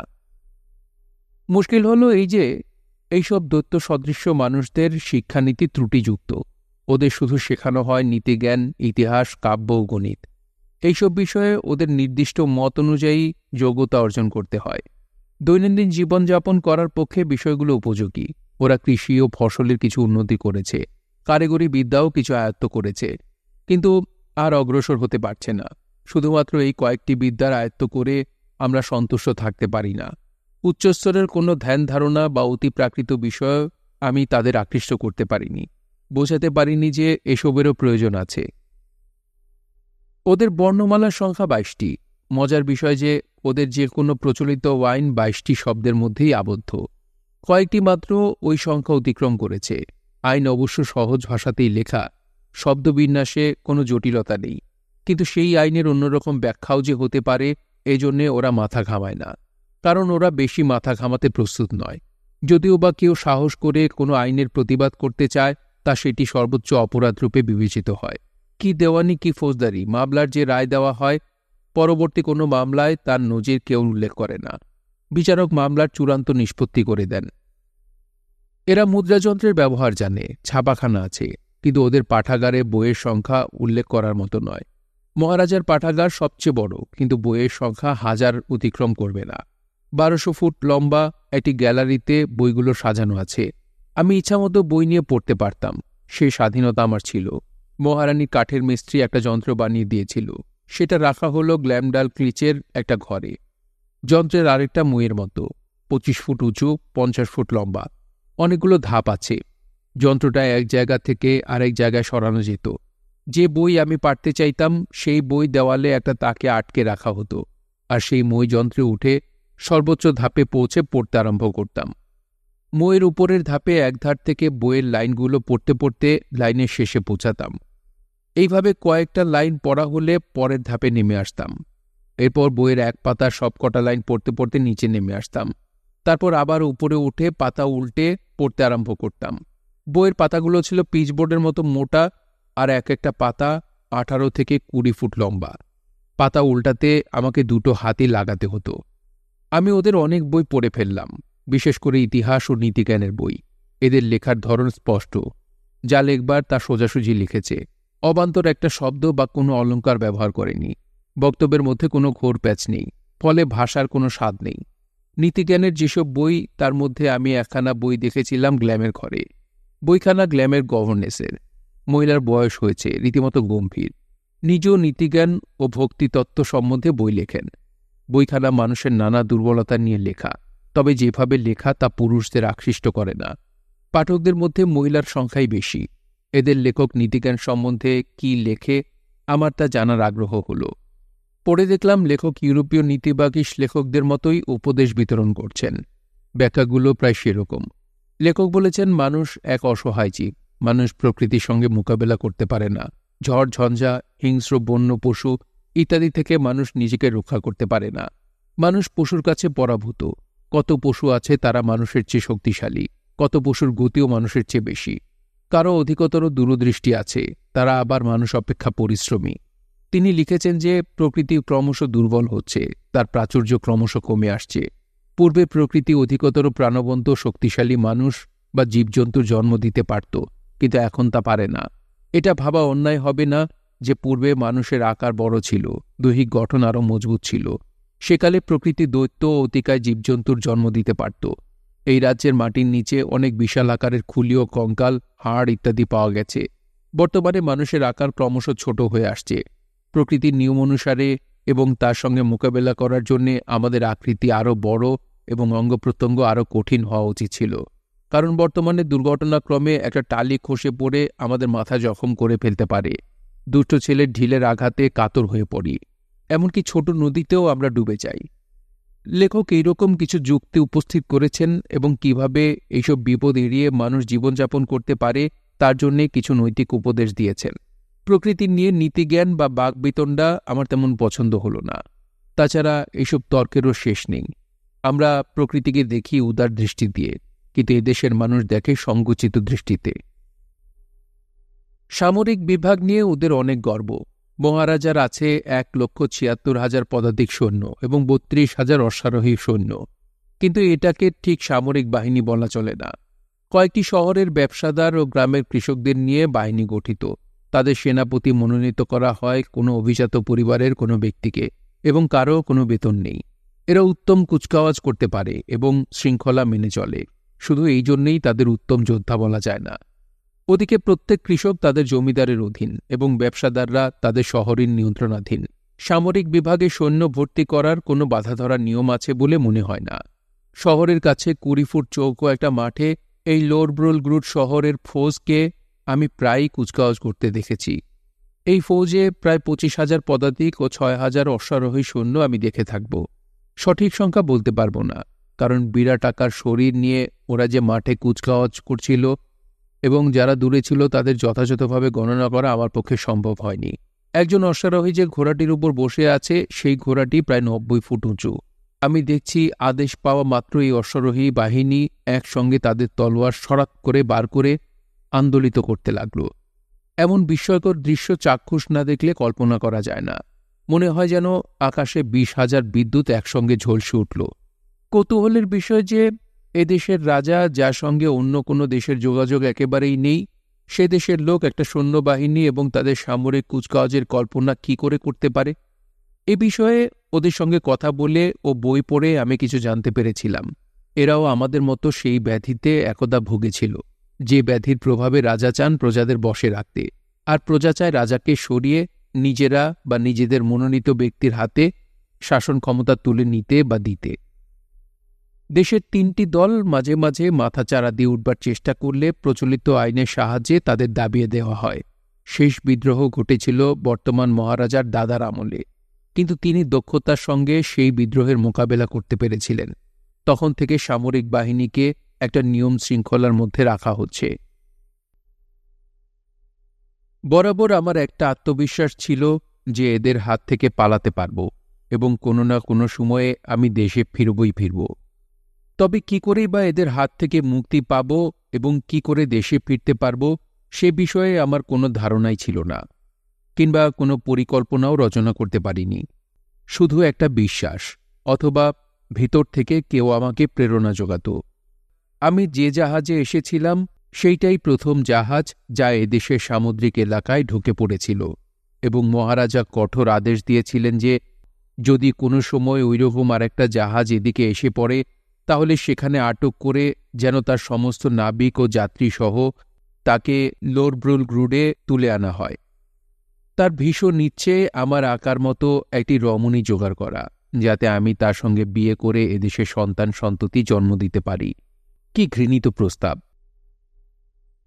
আমি এমন একটা বংশ এদেশে প্রতিষ্ঠা করব যারা বংশানুক্রমে পোষ্য ক্যানারি পাখির মতো খাঁচার মধ্যে বন্দি জীবনযাপন করবে এবং নিজে কৌতূহল চরিতার্থ করবার জন্যে অথবা অন্য কোনো উদ্দেশ্যে অভিজাত ব্যক্তিরা তাদের কিনে বন্দি করে রাখবে।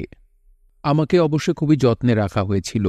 আমি মহান রাজার এবং মহারানীর প্রিয়পাত্র ছিলাম। রাজসভায় সকলের আনন্দের উৎস ছিলাম।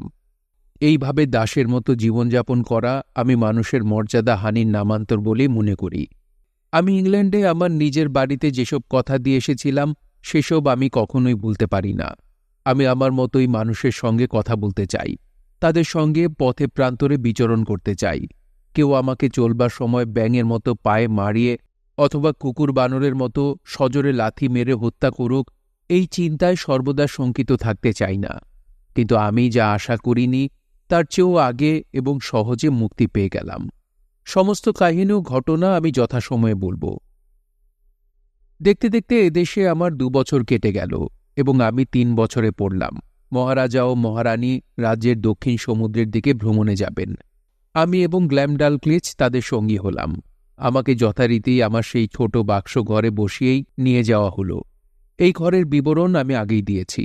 12 ফুট চওড়া, বেশ আরামদায়ক। ছাদের 4 কোণ থেকে শিকলের একটা হ্যামক ঝুলিয়ে দেবার নির্দেশ আমি দিয়েছিলাম, যাতে ভ্রমণের সময় আমি সেই হ্যামকে শুয়ে ঘুমোতে পারি। মিস্ত্রিকে আমি বলেছিলাম ছাদে 1 ফুট ব্যাসওয়ালা গোল একটা ফুটো করে দিতে, তাহলে আমি যখন হ্যামকে শুয়ে থাকব তখন ঘরে হাওয়া খেলবে, আমি গরমে কষ্ট পাব না। তবে গর্তটা যেন ঠিক আমার মাথার উপর না করা হয়, আর সেই ফুটোর নিচে একটা কাঠ এমনভাবে লাগানো থাকে যেটা আমি ইচ্ছামতো ঠেলে ফুটো বন্ধ করতে পারি। আমাদের যাত্রাপথ শেষ হল। এবার কিছুদিন বিশ্রাম। আমরা যেখানে থামলাম সেখান থেকে আমাদের বিলিতি হিসেব মতো সমুদ্র 18 মাইল দূরে। এখানে মহারাজার একটা প্রাসাদ আছে, কাছেই একটা শহর আছে। সেই শহরের নাম হল ফ্ল্যানফ্ল্যাসনিক। গ্ল্যাম ও আমরা দুজনেই অত্যন্ত ক্লান্ত হয়ে পড়েছিলাম। আমার সামান্য সর্দি হয়েছিল, কিন্তু বেচারি গ্ল্যাম এত অসুস্থ হয়ে পড়েছিল যে সে তার নিজের ঘরেই শুয়ে থাকত। এদিকে আমি সমুদ্র দেখবার জন্যে খুব ব্যস্ত হয়ে পড়েছি। সমুদ্র আমার পলায়নের একমাত্র পথ। অবশ্য সে সুযোগ যদি ঘটে যায়। আমার যত না সর্দি হয়েছিল, আমি তার চেয়ে বেশি কাতর হওয়ার ভান করলাম। আমি বললাম, সমুদ্রের তাজা হাওয়া পেলে ভালো হয়। আমার আবেদন মঞ্জুর হল। সঙ্গে একজন বালক ভৃত্য দেওয়া হল। এই বালক আমার অনুরক্ত ছিল। ওর সঙ্গে মাঝে মাঝে আমি সলা পরামর্শ করেছি। গ্ল্যামডালক্লিচের ইচ্ছে নয় আমি যাই, তাই সে বারবার সেই বালককে সতর্ক করে দিতে লাগল। গ্ল্যাম ছলছল চোখে আমাকে বিদায় দিল। আমি গ্ল্যামের সে মুখ ভুলব না। কে জানে যা ঘটতে যাচ্ছে তা সে আশঙ্কা করেছিল কিনা। বালক আমাকে আমার বাক্সে বন্দি করে নিয়ে চলল। সমুদ্রের ধারে যেখানে পাহাড় ও পাথর আছে তা প্রাসাদ থেকে 8 ঘণ্টার পথ।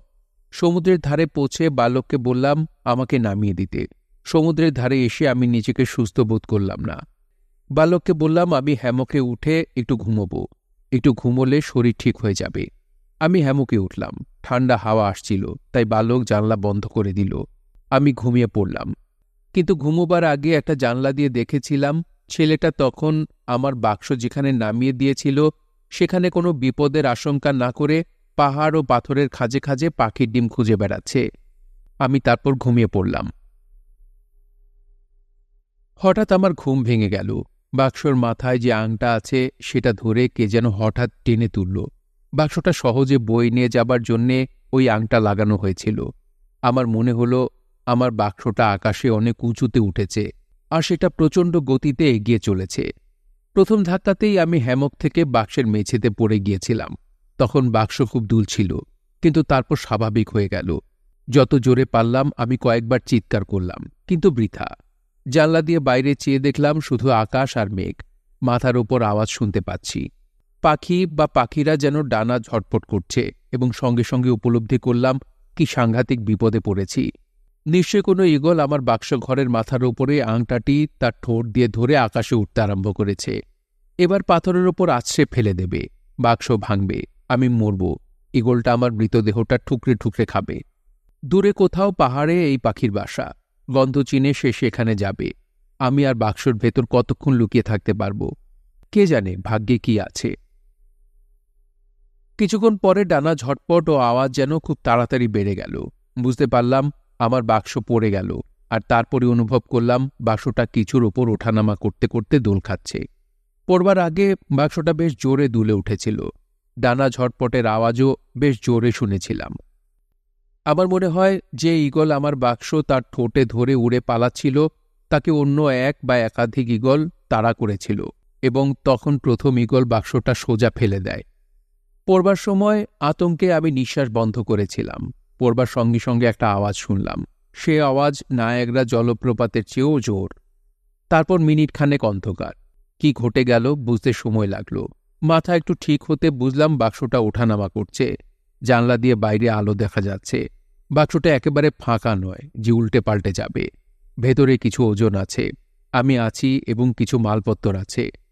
বাক্সটা তখন 5 ফুট মতো জলে ডুবে ভাসতে ভাসতে চলেছে। আমার অনুমান ঠিক। ঈগল যখন আমাকে নিয়ে আকাশে উড়ে যাচ্ছিল তখন 2-3টে ঈগল তাকে তাড়া করেছিল। তখন সে নিজেকে বাঁচাবার জন্যে আমাকে জলে ফেলে দেয়। বাক্সর নিচের লোহার মজবুত পাত বসানো থাকায় নিচের অংশ ভারী ছিল, অতএব সোজা হয়ে পড়েছে, এবং জলে পড়ার আঘাতটাও সহ্য করেছে। বাক্সটা ভেঙে যায়নি। বাক্সটা বেশ মজবুত করেই তৈরি। অন্য দরজার মতো এর দরজা খোলার ব্যবস্থা নেই। ওপর থেকে নিচে টেনে নামিয়ে বন্ধ করতে হয়। পড়বার সময় দরজা বন্ধই ছিল। ফাঁক দিয়ে সামান্য জলই ঢুকেছিল। মাথার ওপর হাওয়া চলাচলের যে ফুটোটা ছিল সেটা বন্ধ করে দিলাম। এখন আমার বারবার গ্ল্যামডালক্লিচের কথা মনে পড়তে লাগল। মাত্র 1 ঘণ্টা আগেও তার কাছে ছিলাম। মনে হচ্ছে কতদিন তাকে ছেড়ে আছি। আমি নিজেই এক দারুণ বিপদে পড়েছি। তারই মধ্যে সত্যি কথা বলতে কি, বেচারির কথা ভেবে আমি খুব কষ্ট পাচ্ছি। আমাকে আর না দেখতে পেয়ে বেচারি নিজে তো কষ্ট পাবেই, উপরন্তু তাকে মহারানীর ভর্ৎসনা শুনতে হবে। তিনি হয়তো ওকে তাড়িয়েই দেবেন। আমার মতো কোনো ভ্রমণকারী বোধহয় এমন বিপদেও দুর্দশায় পড়েনি। প্রতি মুহূর্তে আমার মনে হচ্ছে বাক্সটা বুঝি পাহাড়ে ধাক্কা লেগে চূর্ণ বিচূর্ণ হয়ে যাবে, অথবা হঠাৎ ঝড়ে বা বড় ঢেউয়ের আঘাতে উল্টে যাবে। কোনো দিকের কাঠ ফেটে গেলে বা জানলা ভেঙে গেলে সঙ্গে সঙ্গে মৃত্যু। ভাগ্যিস জানলার কাচের ওপাশে দুর্ঘটনা এড়াবার জন্যে লোহার জাল লাগানো আছে এবং সে কাচও বেশ পুরো, নইলে এতক্ষণে একটা কিছু হয়ে যেত। কোনো কোনো ছিদ্র থেকে জল চুইয়ে ভিতরে ঢুকছিল, তবে ভয়ের কিছু নেই। আমি সেই জল বন্ধ করার চেষ্টা করছিলাম। আমি বাক্সর ছাদের ফুটোর ঢালাই খুলতে পারছিলাম না। পারলে বাক্সর ছাদে উঠে বসে থাকতাম। ঘরের বন্ধ অবস্থার যন্ত্রণার দায় থেকে মুক্তি পেতাম। বাক্সবন্দী হয়ে ২-৪ দিন যদি এইভাবে থাকি, তাহলেই বা তার ফল কি হবে?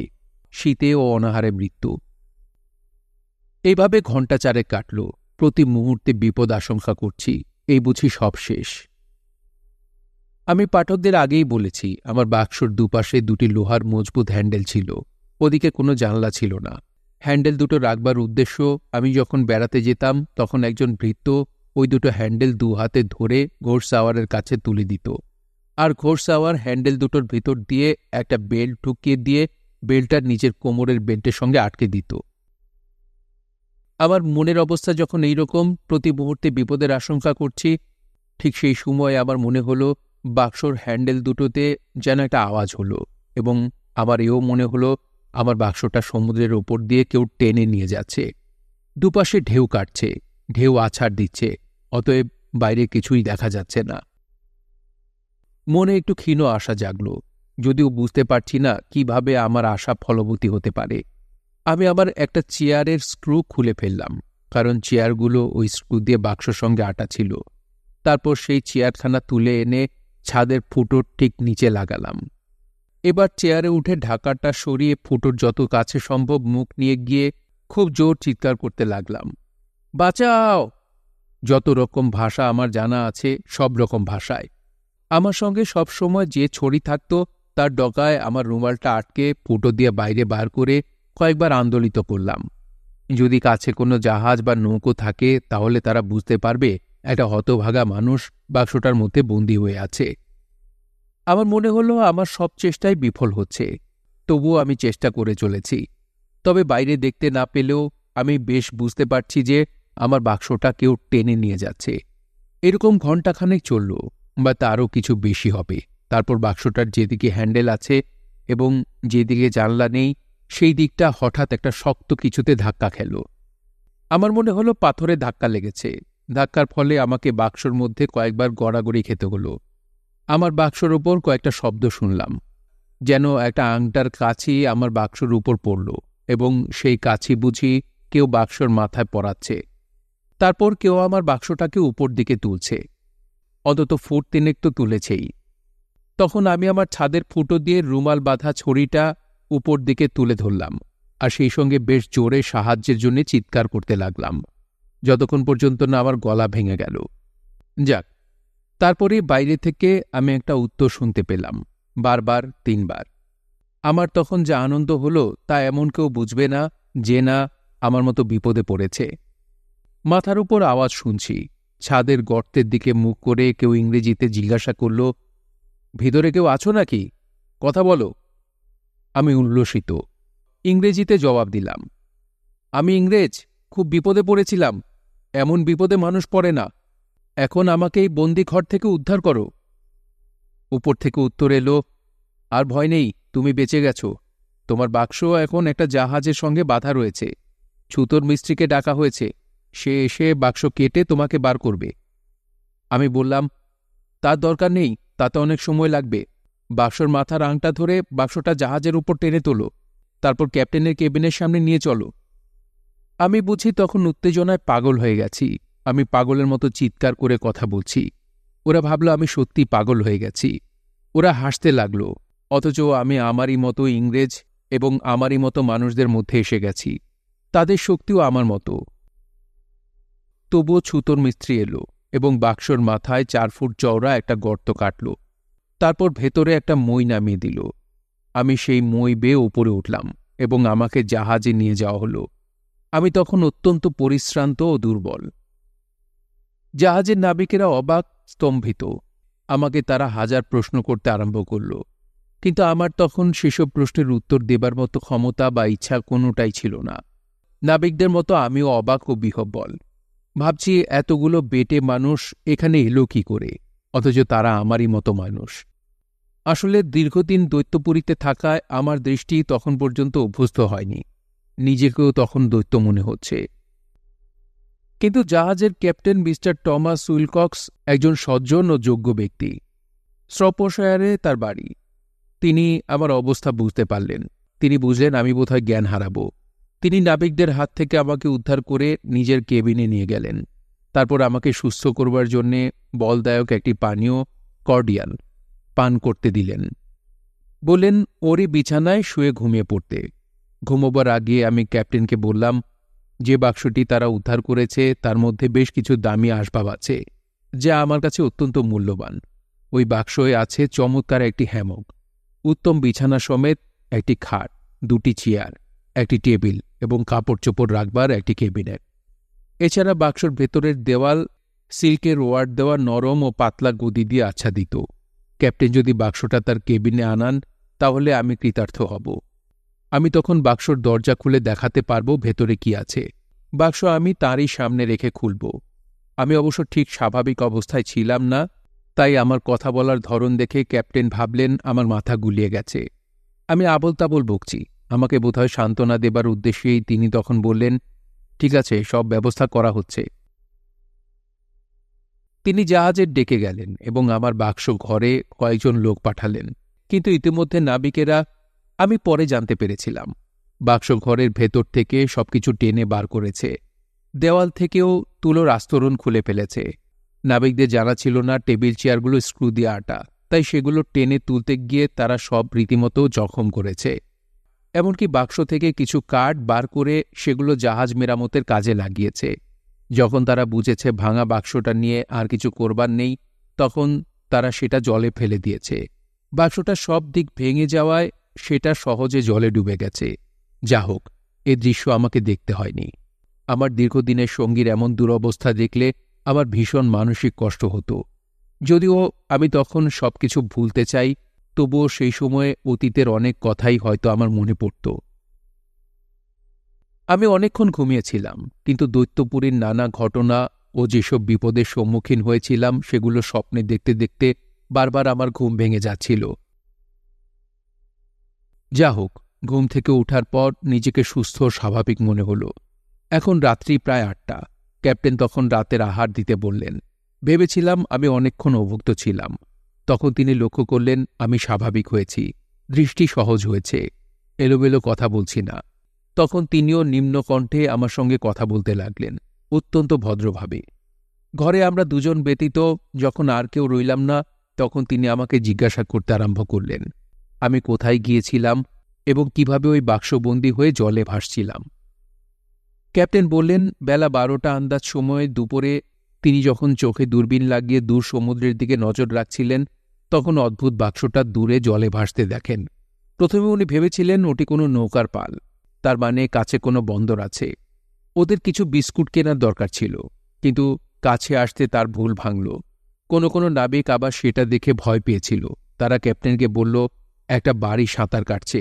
তাদের বোকামি দেখে তিনি হাসতে থাকেন এবং তখন কয়েকজন নাবিক নিয়ে তিনি নিজেই নৌকোয় ওঠেন আর তাদের বললেন সঙ্গে মজবুত দাঁড় নিতে। সমুদ্র তখন শান্ত ছিল। আমাকে, অর্থাৎ আমার বাক্স বাড়িটা প্রথমে তিনি কয়েকবার প্রদক্ষিণ করলেন। তারপর জানলা ও লোহার জাল লক্ষ্য করলেন, কিন্তু ভেতরে কিছু দেখা গেল না। তখন বাক্সর দুদিকে দুটো লোহার হ্যান্ডেল দেখতে পেয়ে নাবিকদের বললেন নৌকো তার কাছে নিয়ে যেতে। তারপর নির্দেশ দিলেন একটা হ্যান্ডেলের ভেতর দিয়ে দড়ি গলিয়ে সিন্দুকটাকে, ক্যাপ্টেন আমার বাক্সবাড়িকে সিন্দুক বলতেন, জাহাজের দিকে টেনে আনতে। তাই আনা হল। বাক্সটা জাহাজের কাছে আসতে তিনি এবার বললেন তার মাথার ওপর আংটার দড়ি লাগিয়ে সেটা টেনে জাহাজের উপর তুলতে। নাবিকেরা পুলি লাগিয়ে তার ভেতর দিয়ে দড়ি গলিয়ে বাক্সটা টেনে তুলতে লাগল, কিন্তু 2-3 ফুটের বেশি তুলতে পারল না। তারপর ছড়ির ডগায় বাঁধা রুমাল দেখতে পেয়েই তারা বুঝতে পারলেন কোনো দুর্ভাগা ব্যক্তি ওই বাক্সের মধ্যে আটকে আছে। আমি জিজ্ঞাসা করলাম তিনি অথবা তার কোনো নাবিক আকাশে তখন বিরাট আকারের কোনো পাখি দেখতে পেয়েছিল কিনা, অর্থাৎ যখন বাক্সটা সর্বপ্রথম ওদের নজরে পড়েছিল। তিনি ভেবে বললেন, আমি যখন ঘুমোচ্ছিলাম তখন নাবিকদের মধ্যে আমাকে নিয়ে কিছু আলোচনা চলছিল। তখন একজন নাবিক বলেছিল সে দূর আকাশে উত্তর দিকে 3টে ঈগল উড়ে যেতে দেখেছে, কিন্তু সেগুলো আমাদের দেখা ঈগল অপেক্ষা ছোট কি বড় তা সে বলেনি। না বলতে পারার সম্ভবত কারণ ঈগলগুলো দূরে এবং অনেক উঁচুতে উঠছিল। আমি ক্যাপ্টেনকে জিজ্ঞাসা করলাম তিনি তখন কুল থেকে কত দূরে ছিলেন বলে মনে করেন।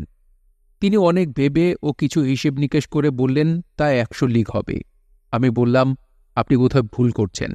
আপনি ওর অর্ধেক দূরেও ছিলেন না, কারণ আমি যে দেশ থেকে আসছি এবং ঈগল যখন আমাকে জলে ফেলে দিয়েছে ইতিমধ্যে 2 ঘন্টার বেশি সময় পার হয়েছিল। ক্যাপ্টেন আবার চিন্তা করতে লাগলেন, তারপর বললেন, আশঙ্কায় তোমার মাথা নিশ্চয়ই ঠিক কাজ করছিল না এবং আমার মনে হয় এখনও তা স্বাভাবিক হয়নি। তুমি তোমার কেবিনে গিয়ে আরও কিছুক্ষণ ঘুমিয়ে নাও।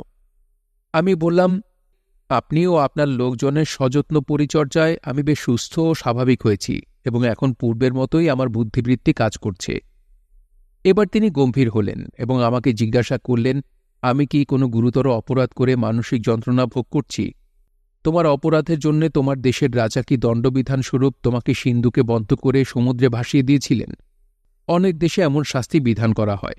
অপরাধীকে জোর করে ছিদ্র নৌকোয় তুলে সমুদ্রে ভাসিয়ে দেওয়া হয়, সঙ্গে কোনো খাবার বা পানীয় জল দেওয়া হয় না।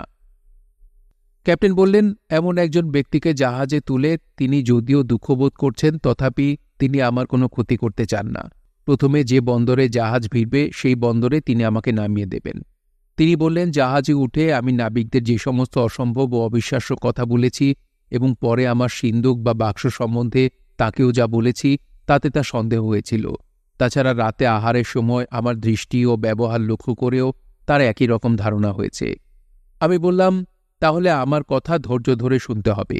তারপর আমি ইংল্যান্ড ছাড়ার পর থেকে তিনি আমাকে জাহাজে তোলা পর্যন্ত যা ঘটেছিল সেই কাহিনী তাকে অত্যন্ত বিশ্বস্ততার সঙ্গে বললাম। মানুষের যুক্তিবাদী মন সত্য মিথ্যা বুঝতে পারে। জাহাজের ক্যাপ্টেন যোগ্য ও সৎ এবং তিনি শিক্ষিত ও জ্ঞানী ব্যক্তি। তিনি আমার কাহিনী বিশ্বাস করলেন। আমার কাহিনীর কিছু প্রমাণ দেবার জন্যে আমি তাকে অনুরোধ করলাম যে আমার ক্যাবিনে আনার ব্যবস্থা করতে, যার চাবি আমার পকেটেই আছে। নাবিকরা আমার বাক্সর কি দুর্দশা করেছে সে কথা তিনি আমাকে আগেই বলেছিলেন। ক্যাবিনেট আনা হলে আমি সে দেশে যে সব দুর্লভ সামগ্রী সংগ্রহ করেছিলাম সেগুলো তাকে দেখাতে লাগলাম। সৌভাগ্যক্রমে আমি সেগুলো আমার ছোট বাক্স ঘরের ক্যাবিনেটেই রেখেছিলাম। মহারাজার দাড়ি কেটে যে চিরুনি করেছিলাম এবং মহারানীর বুড়ো আঙুলের কাটা নখে মহারাজার দাড়ি বসিয়ে যে আরেকটা, সব আমি ক্যাপ্টেনকে দেখালাম। তারপর সূচ ও পিনের সংগ্রহ ছিল যা এক একটা 1 ফুট থেকে 1.5 ফুট লম্বা। বোলতার 4টে হুল জুড়ে একটা ছোট যন্ত্র। মহারানী একদিন আমাকে একটা সোনার আংটি উপহার দিয়েছিলেন। হাসতে হাসতে সেটা আবার তিনি আমার গলায় পরিয়ে দিয়েছিলেন, অথচ সেটা তার কড়ে আঙুলের আংটি। তাও দেখালাম। ক্যাপ্টেন আমার প্রতি যে ভদ্রতা ও সৌজন্য দেখিয়েছেন তার কৃতজ্ঞতাস্বরূপ আংটিটা আমি ক্যাপ্টেনকে উপহার দিতে চাইলাম, কিন্তু তিনি নিতে রাজি হলেন না। মহারানীর একজন সহচরীর পায়ের আঙুলের একটা কড়া আমি কেটেছিলাম। এই যে সেই কড়াটা, দেখেছেন কত বড়? এটা ক্রমশ শক্ত হয়ে যাচ্ছে। আমি যখন ইংল্যান্ডে পৌঁছব তখন এটা আরও শক্ত হবে।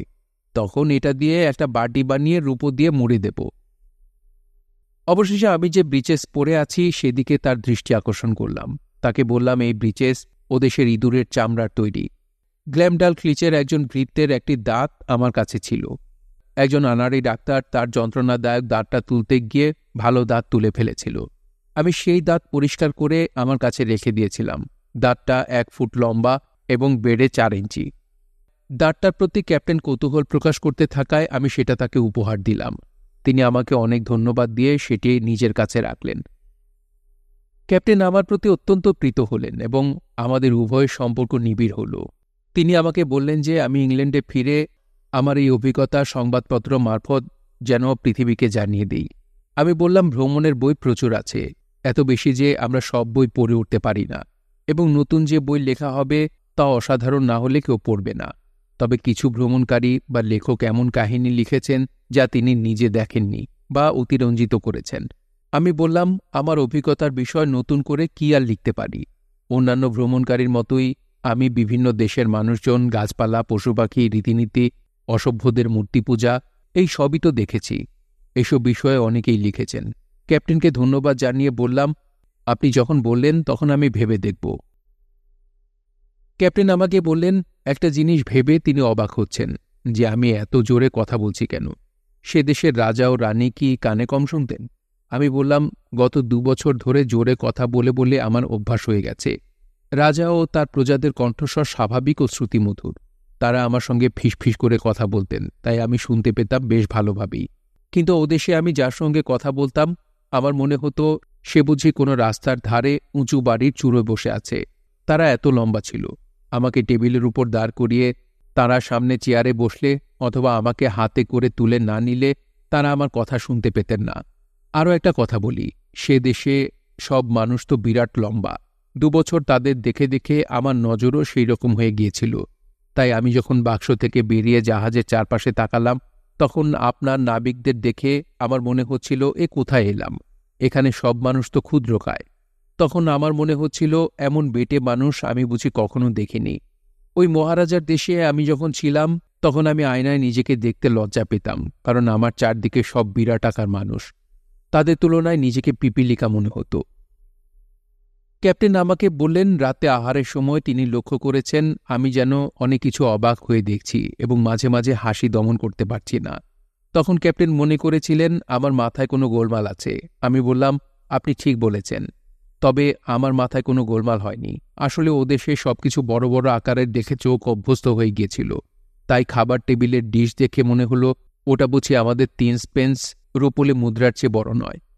পর্কের ঠ্যাং বুঝি এক রাশেই খেয়ে নেওয়া যাবে। একটা কাপ বুঝি বাদামের খোলার চেয়ে বড় নয়। এইভাবে আমি ওদেশের মহারাজাদের প্রাসাদের নানা সামগ্রীর সঙ্গে আমাদের নিজেদের নানা সামগ্রীর তুলনা করে ক্যাপ্টেনকে বললাম, এই আমার অবাক ও হাসবার কারণ। মহারানীর কাছে এবং তার সেবায় আমি বেশ আনন্দেই ছিলাম। তিনি অবশ্য আমার ব্যবহারের জন্য সবকিছুই মাপ মতো তৈরি করে দিয়েছিলেন। কিন্তু চারপাশে যা দেখতাম সেগুলোর সঙ্গে আমার নিজস্ব সামগ্রীগুলো ও নিজেকে তুলনা করে আমি নিজে নিজেই হাসতাম। কখনো মনে হতো ছোট হওয়াই বুঝি একটা ত্রুটি।